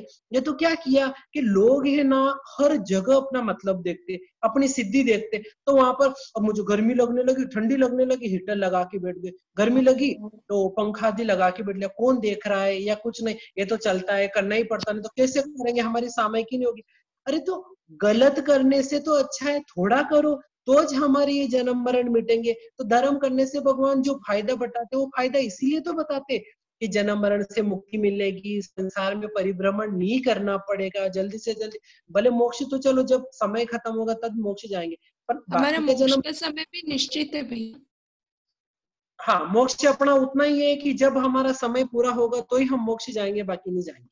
वो हमारा लिखा हुआ है, मतलब मोक्ष जाने का समय भी हमारा लिखा हुआ नहीं, मतलब जितना समय है ना, जैसे अर्धपुद्गल परावर्तन जिस दिन पूरा हो जाएगा उस दिन अपन मोक्ष चले जाएंगे, उससे पहले नहीं जाएंगे। और धर्म करने से ये है कि गलत जगह में जन्म मरण नहीं करना पड़ेगा। जैसे मान लो किसी ने अपने को बोला कि देखो भाई आप ऐसे मत करना, उन लोगों की संगति मत करो, नहीं तो वो आपको पूरा लूट लेंगे, आपके साथ कुछ धोखा कर लेंगे ना। अपन बोले हाँ कोई नहीं, जो हमारा किस्मत में अगर देखे जाएगा, मेरी किस्मत में लूटना होगा, पैसा नहीं होगा तो है वही चला जाएगा, नहीं होगा, ऐसे कोई बात कर। और वो बेचारा वो समझा रहा है तो उसकी बात को तो मानो, अब नहीं माने कोई ना हो जैसा हो जाएगा। तो वही हालत अपने धर्म में कि भगवान अपने को समझा रहे कि तुम ऐसा करोगे तो तुम्हें ये होगा, ऐसा करोगे तो ये होगा। तो इसलिए अपने को उन चीज से बच के रहना। तो धर्म करेंगे तो मान लो आज यूं समझ लो कि देवगति में चले गए, एक पल्योपम की स्थिति वाला देव बन गए, एक पल्योपम तक इतना सुख भोगा, और वही कोई बोले नहीं करो धर्म, काय का धर्म करना है, तुम ही करो, मुपत्तिया बांधना नहीं करना, मैं तो खाओ पियो मौज करो, कर तेरी मर्जी, हमें क्या फर्क पड़ता।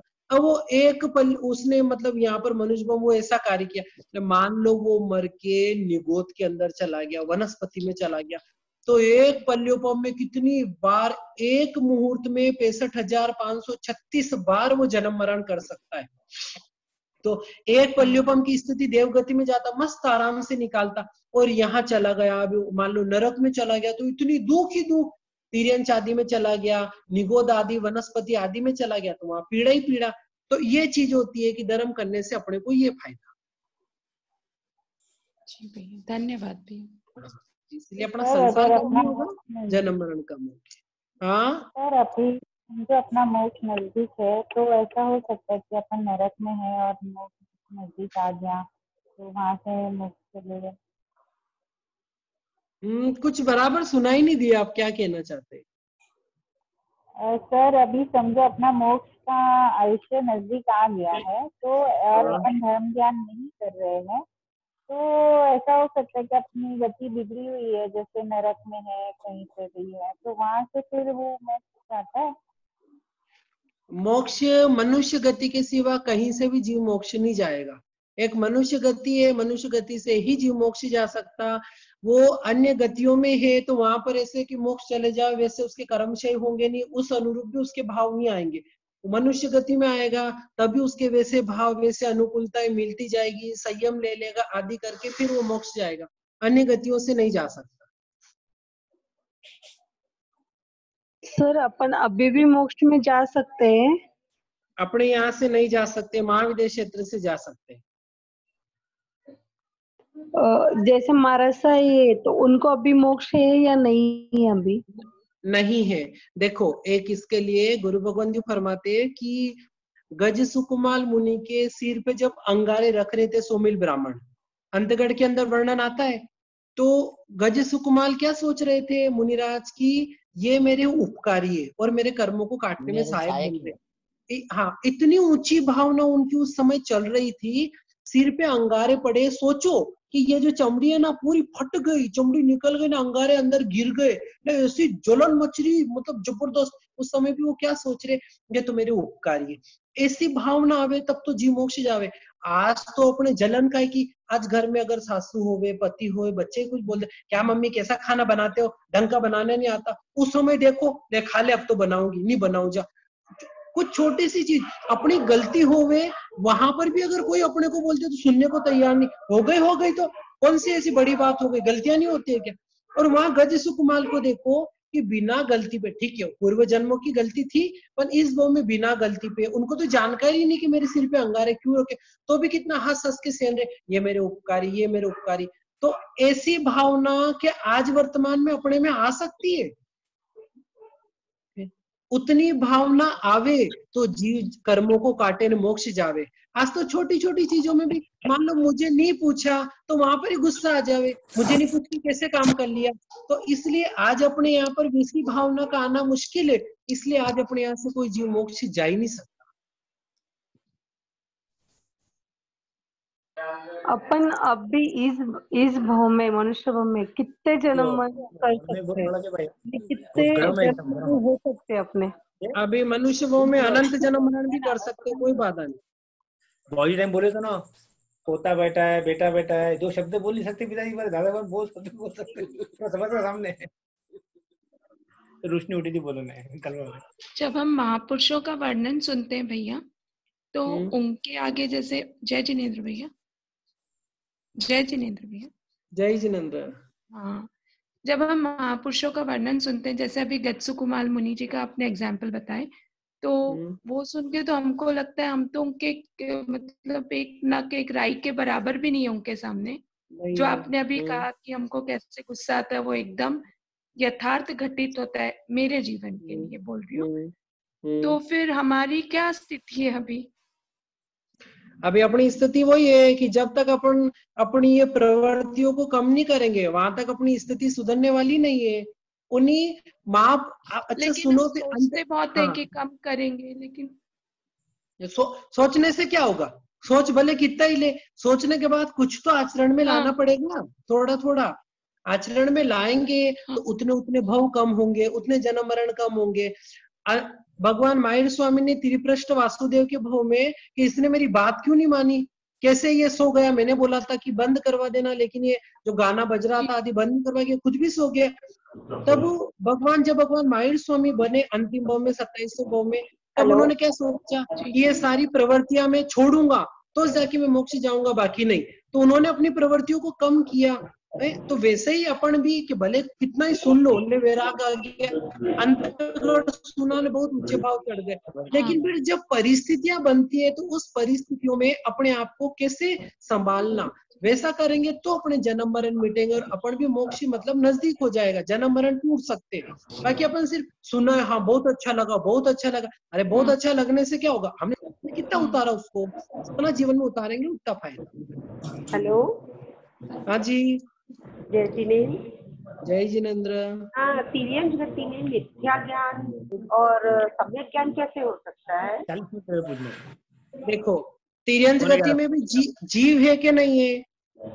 हाँ, जीव है, तो भगवान ने जीव का लक्षण ही बताया, ज्ञान या अज्ञान, उपयोग लक्षण बताया। तो उपयोग में से या तो ज्ञान रहेगा या अज्ञान रहेगा, दोनों में से कोई ना कोई तो साथ में रहेगा ही सही।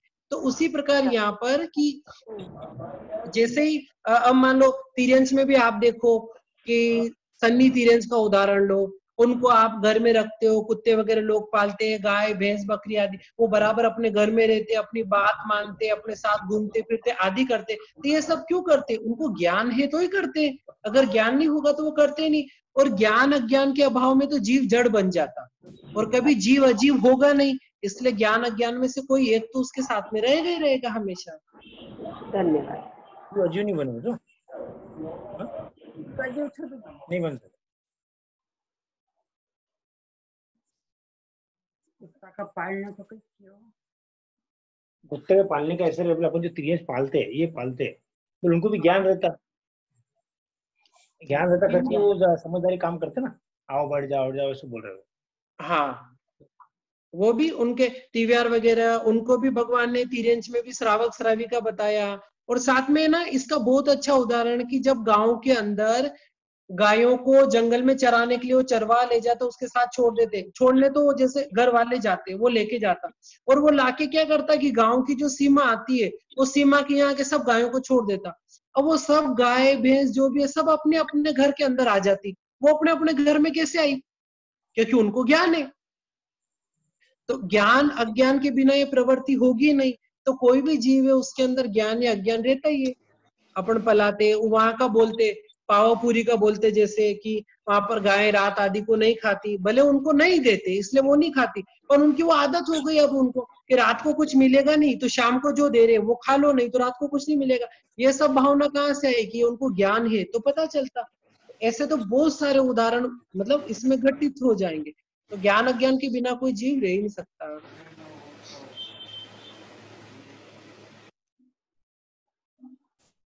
जय जिनेन्द्र सर। जय जिनेन्द्र। तो सर हमारे धर्म करने का लक्ष्य यही है कि हम अपने भव जितने कम कर सके उतना कम करें, बराबर। अपना तो एक ही लक्ष्य रखना कि भगवान मुझे जल्दी से जल्दी मोक्ष जाना। वो मेरे अभी मोक्ष तो जब अपना संसार पूरा होगा तभी जाएंगे, पर मेरे जन्म मरण घटेंगे, वो भी मोक्ष के अंदर अंतर्भावित हो गया तो दुख आदि के जन्म मरण नहीं करना पड़ेगा, दुखी नहीं होना पड़ेगा, सुखी बनेंगे तो पाप कर्म भी कम करेंगे, लोगों को भी धर्म से जोड़ सकते आदि, मतलब इसके साथ जुड़ जाता है। तो इसलिए कि धर्म करेंगे तो मेरा जीवन भी अच्छा सुधरेगा, मैं अपने निमित्त से दूसरों के भी जीवन को सुधार सकते। तो इसलिए लक्ष्य अपना है, इसलिए मुझे धर्म करना।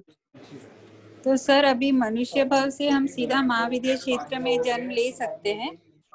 मनुष्य गति से सीधा महाविद्या क्षेत्र में भी जन्म ले सकते हैं, पर भगवान फरमाते हैं कि अपने को आराधक बनना, कि मुझे आराधक बनना। और आराधक की गति भगवान ने वैमानिक देवी बताई। तो अपने को महाविद्या क्षेत्र का दिमाग में कोई लक्ष्य नहीं रखना, अपने को तो एक ही चीज के भगवान मुझे आराधक बनना है। आराधक बनने के लिए यहाँ से देवगति में चले गए, देवगति से महाविद्या में जन्म ले लिया भले, फिर महाविद्या में करनी करके मोक्ष चले गए, पर यहाँ से मैं महाविद्या जाऊं ऐसा नहीं। क्योंकि मनुष्य गति का जीव अगर मनुष्य गति का आयुष्य बांधे तो मिथ्या दृष्टि पणे में बांध देगा, मिथ्या दृष्टि पणे में मतलब वो विराधक पणे में आयुष्य बांधेगा, और हमें विराधक बनना नहीं, हमें आराधक बनना है। तो एक ही लक्ष्य की भगवान मुझे आराधक बनना है, तो आराधक वाला वैमानिक देव में ही जाता है। श्रावक की गति क्या बताई भगवान ने, वैमानिक देव बताई जी। इसलिए बोलना बिताना चाहिए ना। जय जिनेंद्र सर। जय जिनेंद्र।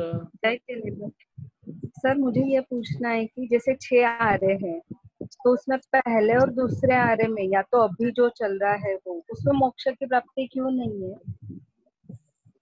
पहले और दूसरे आर्य में मोक्ष की प्राप्ति क्यों नहीं होती? क्यों नहीं होती? पहले और दूसरे आर्य में युगलिक काल रहता, युगलिक काल के अंदर कोई तीर्थंकर चक्रवर्ती आदि होते ही नहीं, तीर्थंकर भगवान होते ही नहीं तो धर्म होगा ही नहीं, धर्म नहीं होगा तो जीव कर्मों को काट ही नहीं सकता, मोक्ष जा नहीं सकता। तीर्थंकर आदि क्यों नहीं होते? क्योंकि युगलिक काल की भूमि, वहां की भूमि लगभग पूरी सचित रहती, हरी रहती, वनस्पतिमय रहती, क्योंकि एक बार बारिश बरस जावे तो 10,000 साल तक वो पानी काम आ जाता, इतनी भूमि सरसाई रहती। अब वहां पर अगर तीर्थंकर वगैरह होंगे तो दीक्षा वगैरह लेंगे, और दीक्षा लेने के बाद विहार कहाँ करेंगे? पूरी पृथ्वी सचित रहेगी, विहार कर नहीं सकते, उपसर्ग वगैरह आएंगे नहीं, क्योंकि युगलिक काल में जो युगल रहते वो तो सब एकदम इतने संभावी रहते, कोई लड़ाई झगड़ा आदि करते नहीं। तो तीर्थंकर की आत्मा आदि को वो भी उपसर्ग वगैरह भी नहीं आएंगे, तो कर्मों को काटेंगे कैसे? विचरेंगे कहाँ से? गोचरी पानी कहाँ से लाएंगे? गोचरी मिलेगी नहीं। वो युगलिक तो उनसे आहार आदि उन पत्तों से वगैरह जो भी खा लेंगे वो सचित रहेगा, तीर्थंकर भगवान सचित खाते नहीं। ऐसे कितने सारे कारण उपस्थित हो जाएंगे, इसलिए वहां पर मुख्य धर्म ही नहीं, तो धर्म फरमाने वाले भी नहीं तीर्थंकर, इसलिए वहां से कोई जीव मोक्ष भी नहीं जा सकता। आशीष जी, मरुदेवी माता और नबी राजा ये युगलिक से ही थे ना? मरुदेवी माता युगलिक नहीं थी, नाभि राजा युगलिक थे, क्योंकि कोई भी युगलिक जीव मोक्ष नहीं जाता, देवगति में ही जाता। मरुदेवी माता मोक्ष गई, इसलिए मरुदेवी माता युगलिक नहीं थी। इसको समझने के लिए ऐसा समझ सकते कि नाभि राजा और मरुदेवी माता ने जन्म एक ही माँ के कोख से लिया था, और युगलिक काल चल रहा था। युगलिक काल खत्म हो गया, अपन उसका असर कि अभी तक ऐसे कि छोटे ने फिर बड़े होके वही पति पत्नी बन जाते हैं, वैसा। अब हुआ क्या कि नाभि राजा और मरुदेवी माता की जो माँ थी, दोनों की जो माँ थी, तो उस माँ के गर्भ में जब नाभि राजा आए तब तक युगलिक काल चल रहा था, और नाभि राजा आने के बाद में जब मरुदेवी माता गर्भ में आई तब युगलिक काल खत्म हो चुका था। एक उदाहरण से समझो कि मान लो कि 4 बजे युगलिक काल खत्म हो जाएगा, तो नाभि राजा आ गए 3:45 बजे, अब मरुदेवी माता आई 4:05 पे, तो जब नाभि राजा गर्भ में आए तब तक युगलिक काल चल रहा था, और जब मरुदेवी माता आई 4:05 पे, तो 4 बजे युगलिक काल खत्म हो गया, इसलिए मरुदेवी माता क्या हो गई? नॉन युगलिक हो गई। जन्म भले दोनों को साथ में हो गया, पर गर्भ में दोनों आगे पीछे आए थे, एक साथ गर्भ में नहीं आए। अगर एक साथ गर्भ में आते तो मरुदेवी माता मोक्ष जा ही नहीं सकती, क्योंकि युगलिक जीव संयम आदि ले ही नहीं पाते। और नाभि राजा युगलिक काल के अंदर आए थे 4 बजे से पहले, इसलिए नाभि राजा कहाँ गए? देवगति में गए, और माता मरुदेवी मोक्ष के अंदर चली गई। इतने कम समय में भी पृथ्वी सचित से अचित थी। पृथ्वी सचित से अचित नहीं, वो तो क्या हुआ कि युगलिक काल की ढलती अवस्था थी, मतलब युगलिक काल जा रहा था, तो जाते जाते पृथ्वी वगैरह में भी चेंज तो होने लगा था, पृथ्वी सूखने लगी थी, आदि लक्षण तो पता चलने लगे थे, पर काल भी क्या समाप्ति के दौर पे था, इसलिए वो हरापना वगैरह धीरे धीरे खत्म होने लगा था। जैसे क्या होता, अपन किसी की शादी में जाते, अब शादी वाले ने न्योता दिया कि शाम को 7 बजे से खाना शुरू हो जाएगा, अब अपन पहुंचे वहां पर 9:30 बजे, अब वो 9:30 10 बजे ले लो, मान लो 10 बजे पहुंचे, अब 10 बजे जाके देखा अरे वो आइटम भी खत्म, वो आइटम भी खत्म, क्या है? देखा तो हाँ रोटी है, नहीं थोड़ी सब्जी वब्जी पड़ी, अब वो रोटी सब्जी से पेट तो भरो, भूखे तो नहीं रहेंगे, अब इतनी दूर से आए, अब क्या मिला? रोटी सब्जी। तो अब कोई बोले बाकी चीजें क्यों नहीं थी? क्या आप क्यों लेट आए? आप लेट आए, बाकी चीजें खत्म हो गई, आप पहले आते तो आपको मिल जाती। तो वैसे ही यहाँ पर की चल तो रहा था युगलिक काल, पर मतलब धीरे धीरे समय बीतता गया, तो इसलिए वो पृथ्वी सचित से अचित होती गई, मतलब कठोर वगैरह होती गई, सरसाई थोड़ी नमी मतलब कमी होती गई। तो इसलिए जब नाभि राजा तक आए, वहां तक वो परिस्थितियां पूर्ण खत्म हो गई थी। तो भगवान को, और भगवान तो कब, ऋषभदेव भगवान 84 लाख पूर्व के थे, जिसमें से 83 लाख पूर्व तो उन्होंने ग्रस्त अवस्था में निकाले। तो वहां तक भी भूमि वगैरह पूर्ण रूप से उनके घूमने फिरने जैसी हो गई, और पीछे के 1 लाख पूर्व भगवान ने संयम पाला। तो ये 80 80 का बताया था सर, तो मतलब साधुपने में नहीं, मतलब पहले ही बता दिया है राजकुमार की अवस्था में। हाँ, तीर्थंकर बनने के बाद जब सामान्य साधु भी हिंसाकारी वचन भगवान ने बोलना ही पाप बताया, तो वो तो तीर्थंकर भगवान थे, तो वो तो राजा थे उस समय के। न राजा का कर्तव्य रहता है कि अपनी प्रजा को सुखी रखना। जब वो युगली काल खत्म होने लगा था, तो जो पेड़ वगैरह थे, वृक्ष, वो वृक्ष क्या होते कम होने लगे थे। कम होने लगे तो लोग लड़ाई झगड़ा छीना झपटी होने लगी। तो फिर भगवान को अवधि ज्ञान तो था, तो अवधि ज्ञान से उन्होंने समझाया कि तुम छीना झपटी मत करो, तुम इस प्रकार की खेती करो। तो खेती आदि करके उनको सिखाया। फिर सीखते सीखते वो खाना पीना आदि सीख गए। भगवान की 83 लाख पूर्व उम्र हुई, फिर उसके बाद उन्होंने संयम ले लिया। जय सर। जय जिनेन्द्र। हाँ, पुच्छि सुनाम और हिंदी अनुवाद दोनों पढ़ते हैं, उसमें कर्म की निर्णय किसमें ज्यादा होती है? देखो, गुरुदेव फरमाते कि रोटी से भी पेट भरता है, खिचड़ी से भी पेट भरता। अब रोटी है वो खाएंगे तो ज्यादा देर तक पेट भरा हुआ रहेगा, खिचड़ी वगैरह खाएंगे तो इतना ज्यादा देर तक शुरू में भर जाएगा, पीछे फिर भूख जल्दी लग जाएगी। तो यहाँ पर भी ये जो मूल का स्वाध्याय करेंगे तो कर्मों की निर्जरा ज्यादा, क्योंकि भगवान की मूल वाणी है, और अर्थ के स्वाध्याय में कम। पर कोई ऐसा रहता कि जब वो अर्थ का स्वाध्याय करता है, पढ़ता है, तब दिमाग में उसके मूल भी आता रहता, तो वो और ज्यादा कर्मों की निर्जरा कर लेता। पर भगवान की मूल वाणी में कर्मों की निर्जरा ज्यादा है। पर पढ़ने में सर थोड़ा सा कंफ्यूज हो जाते तो उसमें।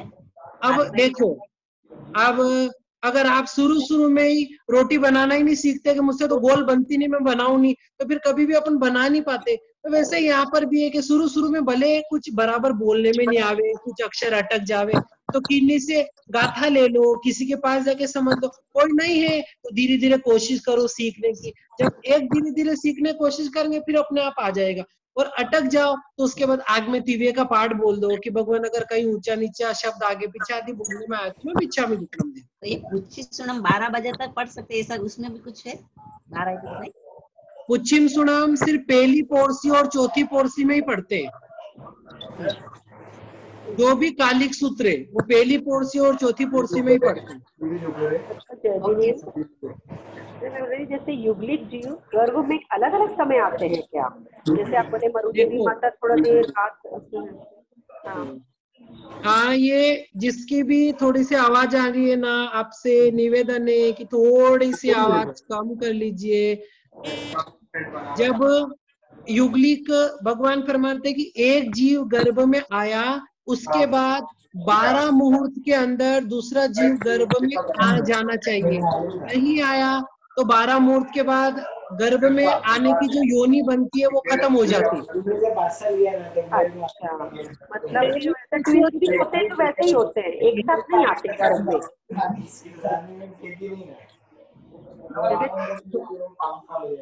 क्या बोल रहे हो? ट्विंस भी होते हैं तो क्या एक साथ उनका भी समय अलग अलग होता है? एक संदीप भैया, किसकी आवाज आ रही इतनी ज्यादा? थोड़ा सा ज्यादा आवाज आ रही। आप सबको म्यूट कर दीजिए एक बार। हाँ, अब वो पहले वाले बहन बोलो, क्या पूछ रहे थे प्रश्न युगलिक के बारे में?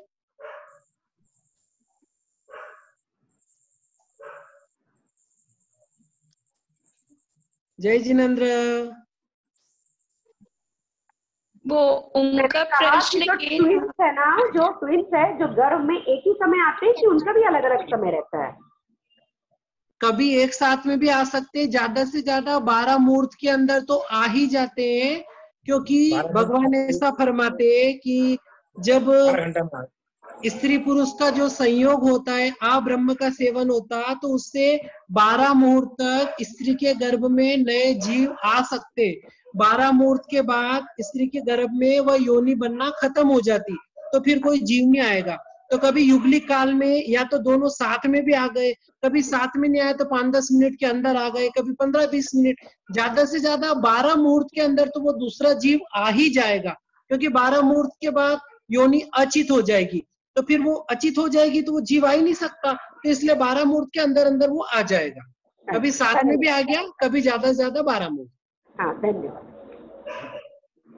हाँ, अब कोई बहन पूछ रहे थे ना, वो दूसरा कोई? पहली पोर्सी और चौथी पोर्सी का एक्चुअल टाइम क्या है? यानी पुचिस ने बोला पहली पोर्सी चौथी पोर्सी में करना, कौन से टाइम पे करना है? देखो, अगर टाइम टेबल वगैरह का पर्चा वो ऐसे रहती है ना, तो उसमें तो लिखा हुआ रहता है कि जो पहली पोर्सी आती है अपन सुबह की, वो पहली पोर्सी तो सूर्य उदय के 15 मिनट बाद से लगा के जब तक वो पहली पोर्सी के 9:30, 10, 10:15 जो बजे भी आती है वहां तक कर सकते। तो पोर्सी कैसे निकालना कि सूर्य उदय से सूर्यास्त तक टाइम देखो कि कितने घंटे का दिन हो रहा, और उतने घंटे को 4 भागों में बांट दो, कभी 3 घंटा, कभी 2:45, कभी 3:15, 3:20 आदि जो भी, तो 4 भागों में बांट के जो वो एक भाग आएगा उसको सूर्योदय में जोड़ दो, तो वो पहली पोर्सी आ जाएगी। 2 भाग जोड़ा तो 2 पोर्सी आ गई, 3 जोड़ा तो 3 पोर्सी, और 4 जोड़ा तो 4 पोर्सी, मतलब सूर्यास्त हो जाएगा। जैसे उदाहरण से समझो कि 6 बजे सूर्योदय हो रहा और 6 बजे सूर्यास्त हो रहा, तो दिन हो गया 12 घंटे का, 6 से 6। अब 12 घंटे के 4 भाग किए तो 3-3 घंटे के 4 भाग हो गए, तो सूर्योदय में 3 घंटा मिला दो, क्योंकि 6 बजे सूर्योदय हो रहा तो 6 में 3 घंटा मिला दो तो 9 बजे पहली पोर्सी आ गई, फिर 3 घंटा और मिला दो तो 12 बजे दूसरी पोर्सी, फिर 3 घंटा और मिला दो तो 3 बजे तीसरी पोर्सी आ गई, और फिर 3 घंटा और मिला दो तो फिर पूरा सूर्यास्त हो गया। तो 3 घंटा मिलाने पे जो 9 बजी थी, तो सूर्योदय के 15 मिनट से लगा 15 मिनट के बाद से लगा के 9 बजे तक आप पश्चिम सुणम पढ़ सकते हो। और फिर 3 पोर्सी के 3 पोर्सी गिनती करके जो 3 बजे पोर्सी आ रही, तो 3 बजे से लगा के सूर्यास्त के 15 मिनट पहले छोड़ के वहां तक आप पश्चिम सुणम पढ़ सकते हो।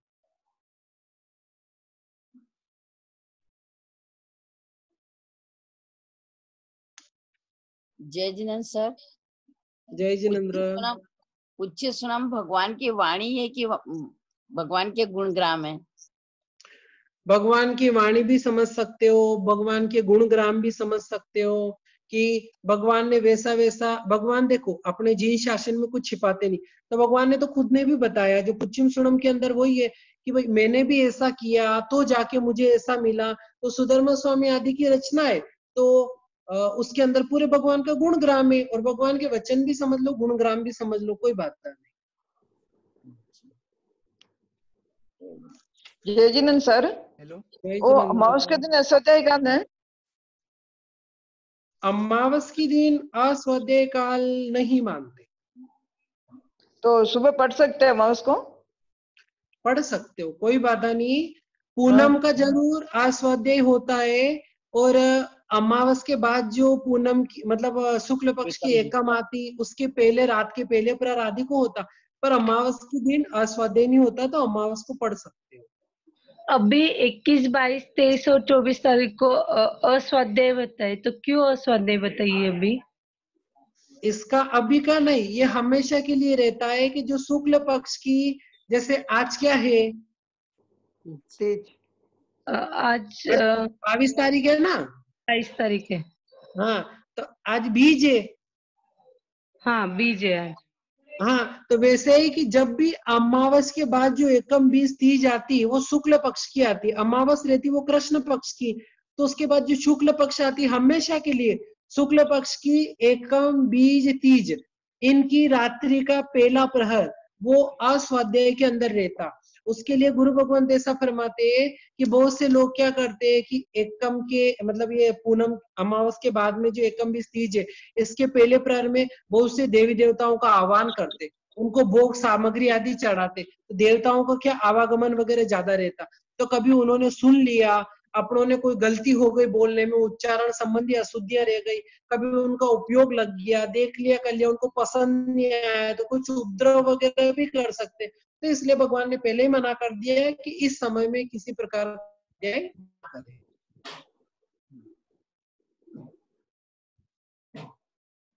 हेलो। हाँ जी। हाँ जय जयेंद्र, आपने पहले बताया कि भगवान ने खेती वगैरह करना सिखाया था, तो भगवान को फिर पाप नहीं लगा वो बातों में? देखो, भगवान उस समय के राजा थे अपने जमाने के, अब राजा को पाप लगता ही है। भगवान ने भी बताया, अब उनका यूं था कि अगर मैं नहीं बताऊंगा तो इन लोगों को कैसे पता चलेगा कैसे क्या करना, क्योंकि युगली काल खत्म हो गया था, वृक्षों से मिलना लगभग बंद सा हो गया था, अब भूखे मरने की नौबत आ गई। आज वो राजा है। आज मान लो एक सहज में एक ऐसे उदाहरण लेते कि जैसे आप हो मैं हूं, अपन जमीकंद नहीं खाते, अपन रास्ते में गए, कोई व्यक्ति आ गए, अरे बहुत भूख लग रही दादा कुछ खिला दे। अब देखा आजू बाजू में कुछ भी नहीं, सिर्फ क्या था, वड़ा पाव बन रहा था, या तो समोसा या वड़ा पाव बन रहा, दूसरा कुछ भी नहीं था। अब भले हम नहीं खाते पर फिर भी वो भूख से तड़प रहा है, वो बन रहा है, अब वो भूख से तड़प रहा, अपनी भी अब इसका पेट तो भरे नहीं तो मर ही जाएगा भूखे भूखे, तो अपन उसको वड़ा पाव आदि दिला के उसको, तो अपनी यूं भावना नहीं थी कि ये जमीकंद खावे या सुखी रहे, ऐसा ऐसा कुछ नहीं, पर उसकी भूख को मिटाने के लिए कुछ तो करना पड़ेगा। तो वैसे भगवान राजा थे और उनको पता था कि अब वृक्षों का प्रभाव कम हो गया, आहार पानी आदि मिल नहीं रहा, अब लोग आपस में लड़ाई झगड़ा कर रहे, ये ऐसे मर जाएंगे, तड़प तड़प के मरेंगे। अब वो अवधि ज्ञान वाले भी थे, तीर्थंकर बनने वाले थे, तो उनके अंदर भी सम समय निर्वेद अनुकंपा आस्था अनुकंपा उनके अंदर भी रहती है, दुखी जीवों को देख भी नहीं पाते।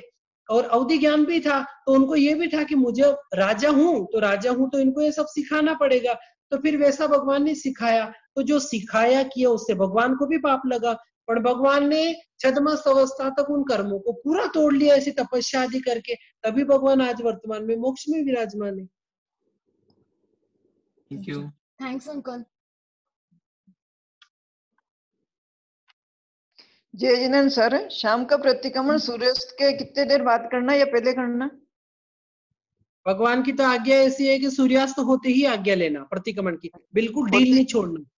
पर कभी ऐसा हो गए कि जैसे कभी कुछ काम आ गया, एक 5-10 मिनट वगैरह निकल गया तो कर सकते हो, पर ऐसा कि आधा घंटा निकल गया ना फिर प्रतिक्रमण करने बैठे, वो प्रतिक्रमण नहीं गिना जाएगा। कर लो, मतलब बाधा नहीं है कि मैं नहीं करूं, कर लो, पर वो प्रतिक्रमण नहीं करके स्वाध्याय के अंदर गिना जाएगा, आपका 100 गाथा की स्वाध्याय हो जाएगी। 10 मिनट बाद तक कर सकते हैं। हाँ 10 मिनट तक एक ठीक है कर लिया, फिर ज्यादा डील नहीं देना कि कभी जैसे बहुत बार क्या होता कि ठीक है कोई आ गया तो वह बैठ जाओ मैं तो कर लूंगी, फिर बाद में आधा घंटा हो गया, वो कोई बात नहीं मुझे तो आधा घंटे के मैं तो 35 मिनट में कर लेता हूँ, तो बैठ गया, ऐसे नहीं चलता। फिर वो टाइम का अपनों ने अतिक्रमण किया, उल्लंघन किया, फिर कोई ऐसा रहेगा वो कर लेंगे फिर सोने से पहले, तो ऐसे ऐसे फिर वो अलग अलग हो जाएगा। तो भगवान ने तो कि सूर्यास्त तो होते ही प्रतिक्रमण की आज्ञा ले, और 48 मिनट में पूरा नहीं हुआ तो ज्यादा टाइम लगता ना थोड़ा? ऐसा कुछ नहीं, 48 मिनट में लगभग हो जाता, अपन किसी को प्रैक्टिस नहीं धीरे धीरे बोलते हैं तो 1.25 घंटे के अंदर तो निपटा लेना चाहिए।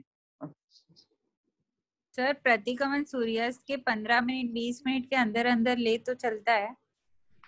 देखो अब ये तो ऐसी चीज है कि फिर धीरे धीरे छूट छूट करते जाएंगे ना तो फिर बहुत ज्यादा छूट हो जाएगी, इसलिए भगवान ने तो इतनी लंबी लंबी तो आज्ञा नहीं दी। भगवान ने तो सूर्यास्त होते ही प्रतिक्रमण की आज्ञा बोली, पर कभी ठीक है 5-10 मिनट समझ में आता है, पर ऐसे 15-20 मिनट नहीं।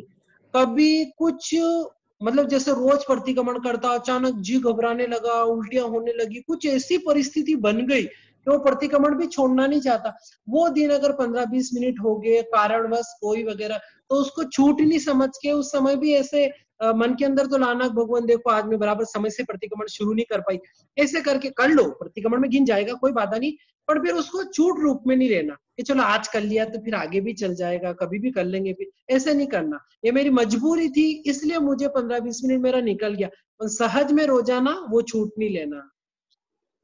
तो सर आज अपने सूर्यास्त का क्या समय है? 7:25 7:25 नहीं है, 7:18, अभी 18 से भी नीचे आएगा,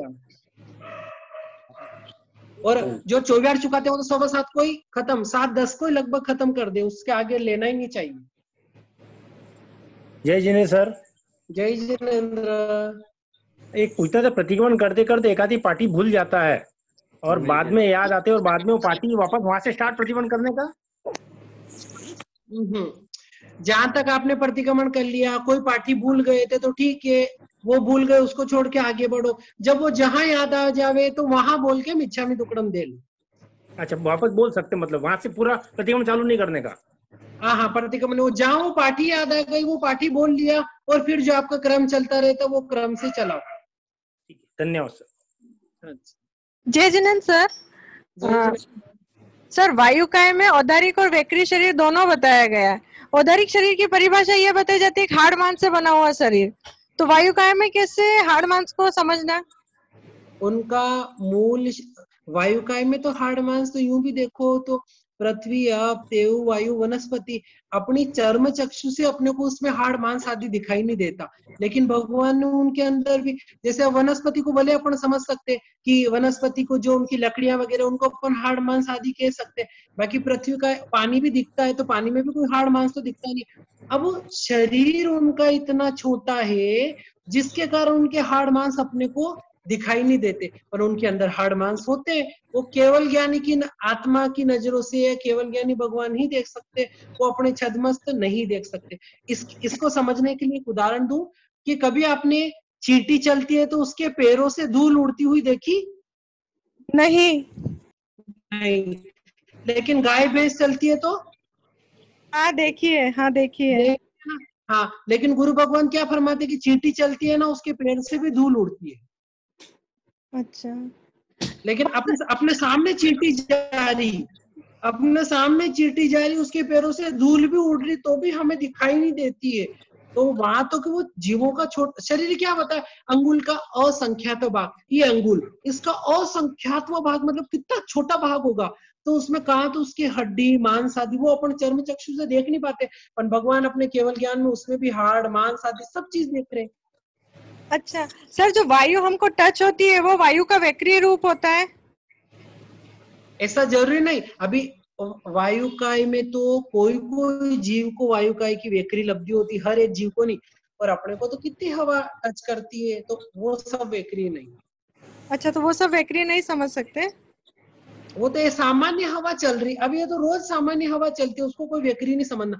जब वो बड़ा बवंडर आवे, तूफान आवे, आंधी आवे वगैरह, तो उसका वायुकाय को वैक्री समझना। तो सर जो बीच में मुंबई में तूफान आया था उसको हम वैक्रिय समझ सकते हैं वायुकाय? कह सकते, हाँ कह सकते, कोई बात नहीं। तो सर औदारिक शरीर एकेंद्रिय, बेंद्रिय, तीन्द्रिय, चौंद्रिय सबको होता है? सारे तिर्यंच और सारे मनुष्य को दो गति में औदारिक ही मुख्य रहता है इनका। अच्छा सर। बाकी वैक्री आदि तो लब्धि का बताया। सर जय जिनेंद्र, सुबह का प्रतिक्रमण सूर्योदय होने तक पचकान ले सकते हैं? सूर्य उदय होने से पहले पहले पचकान हो जाना चाहिए। सूर्य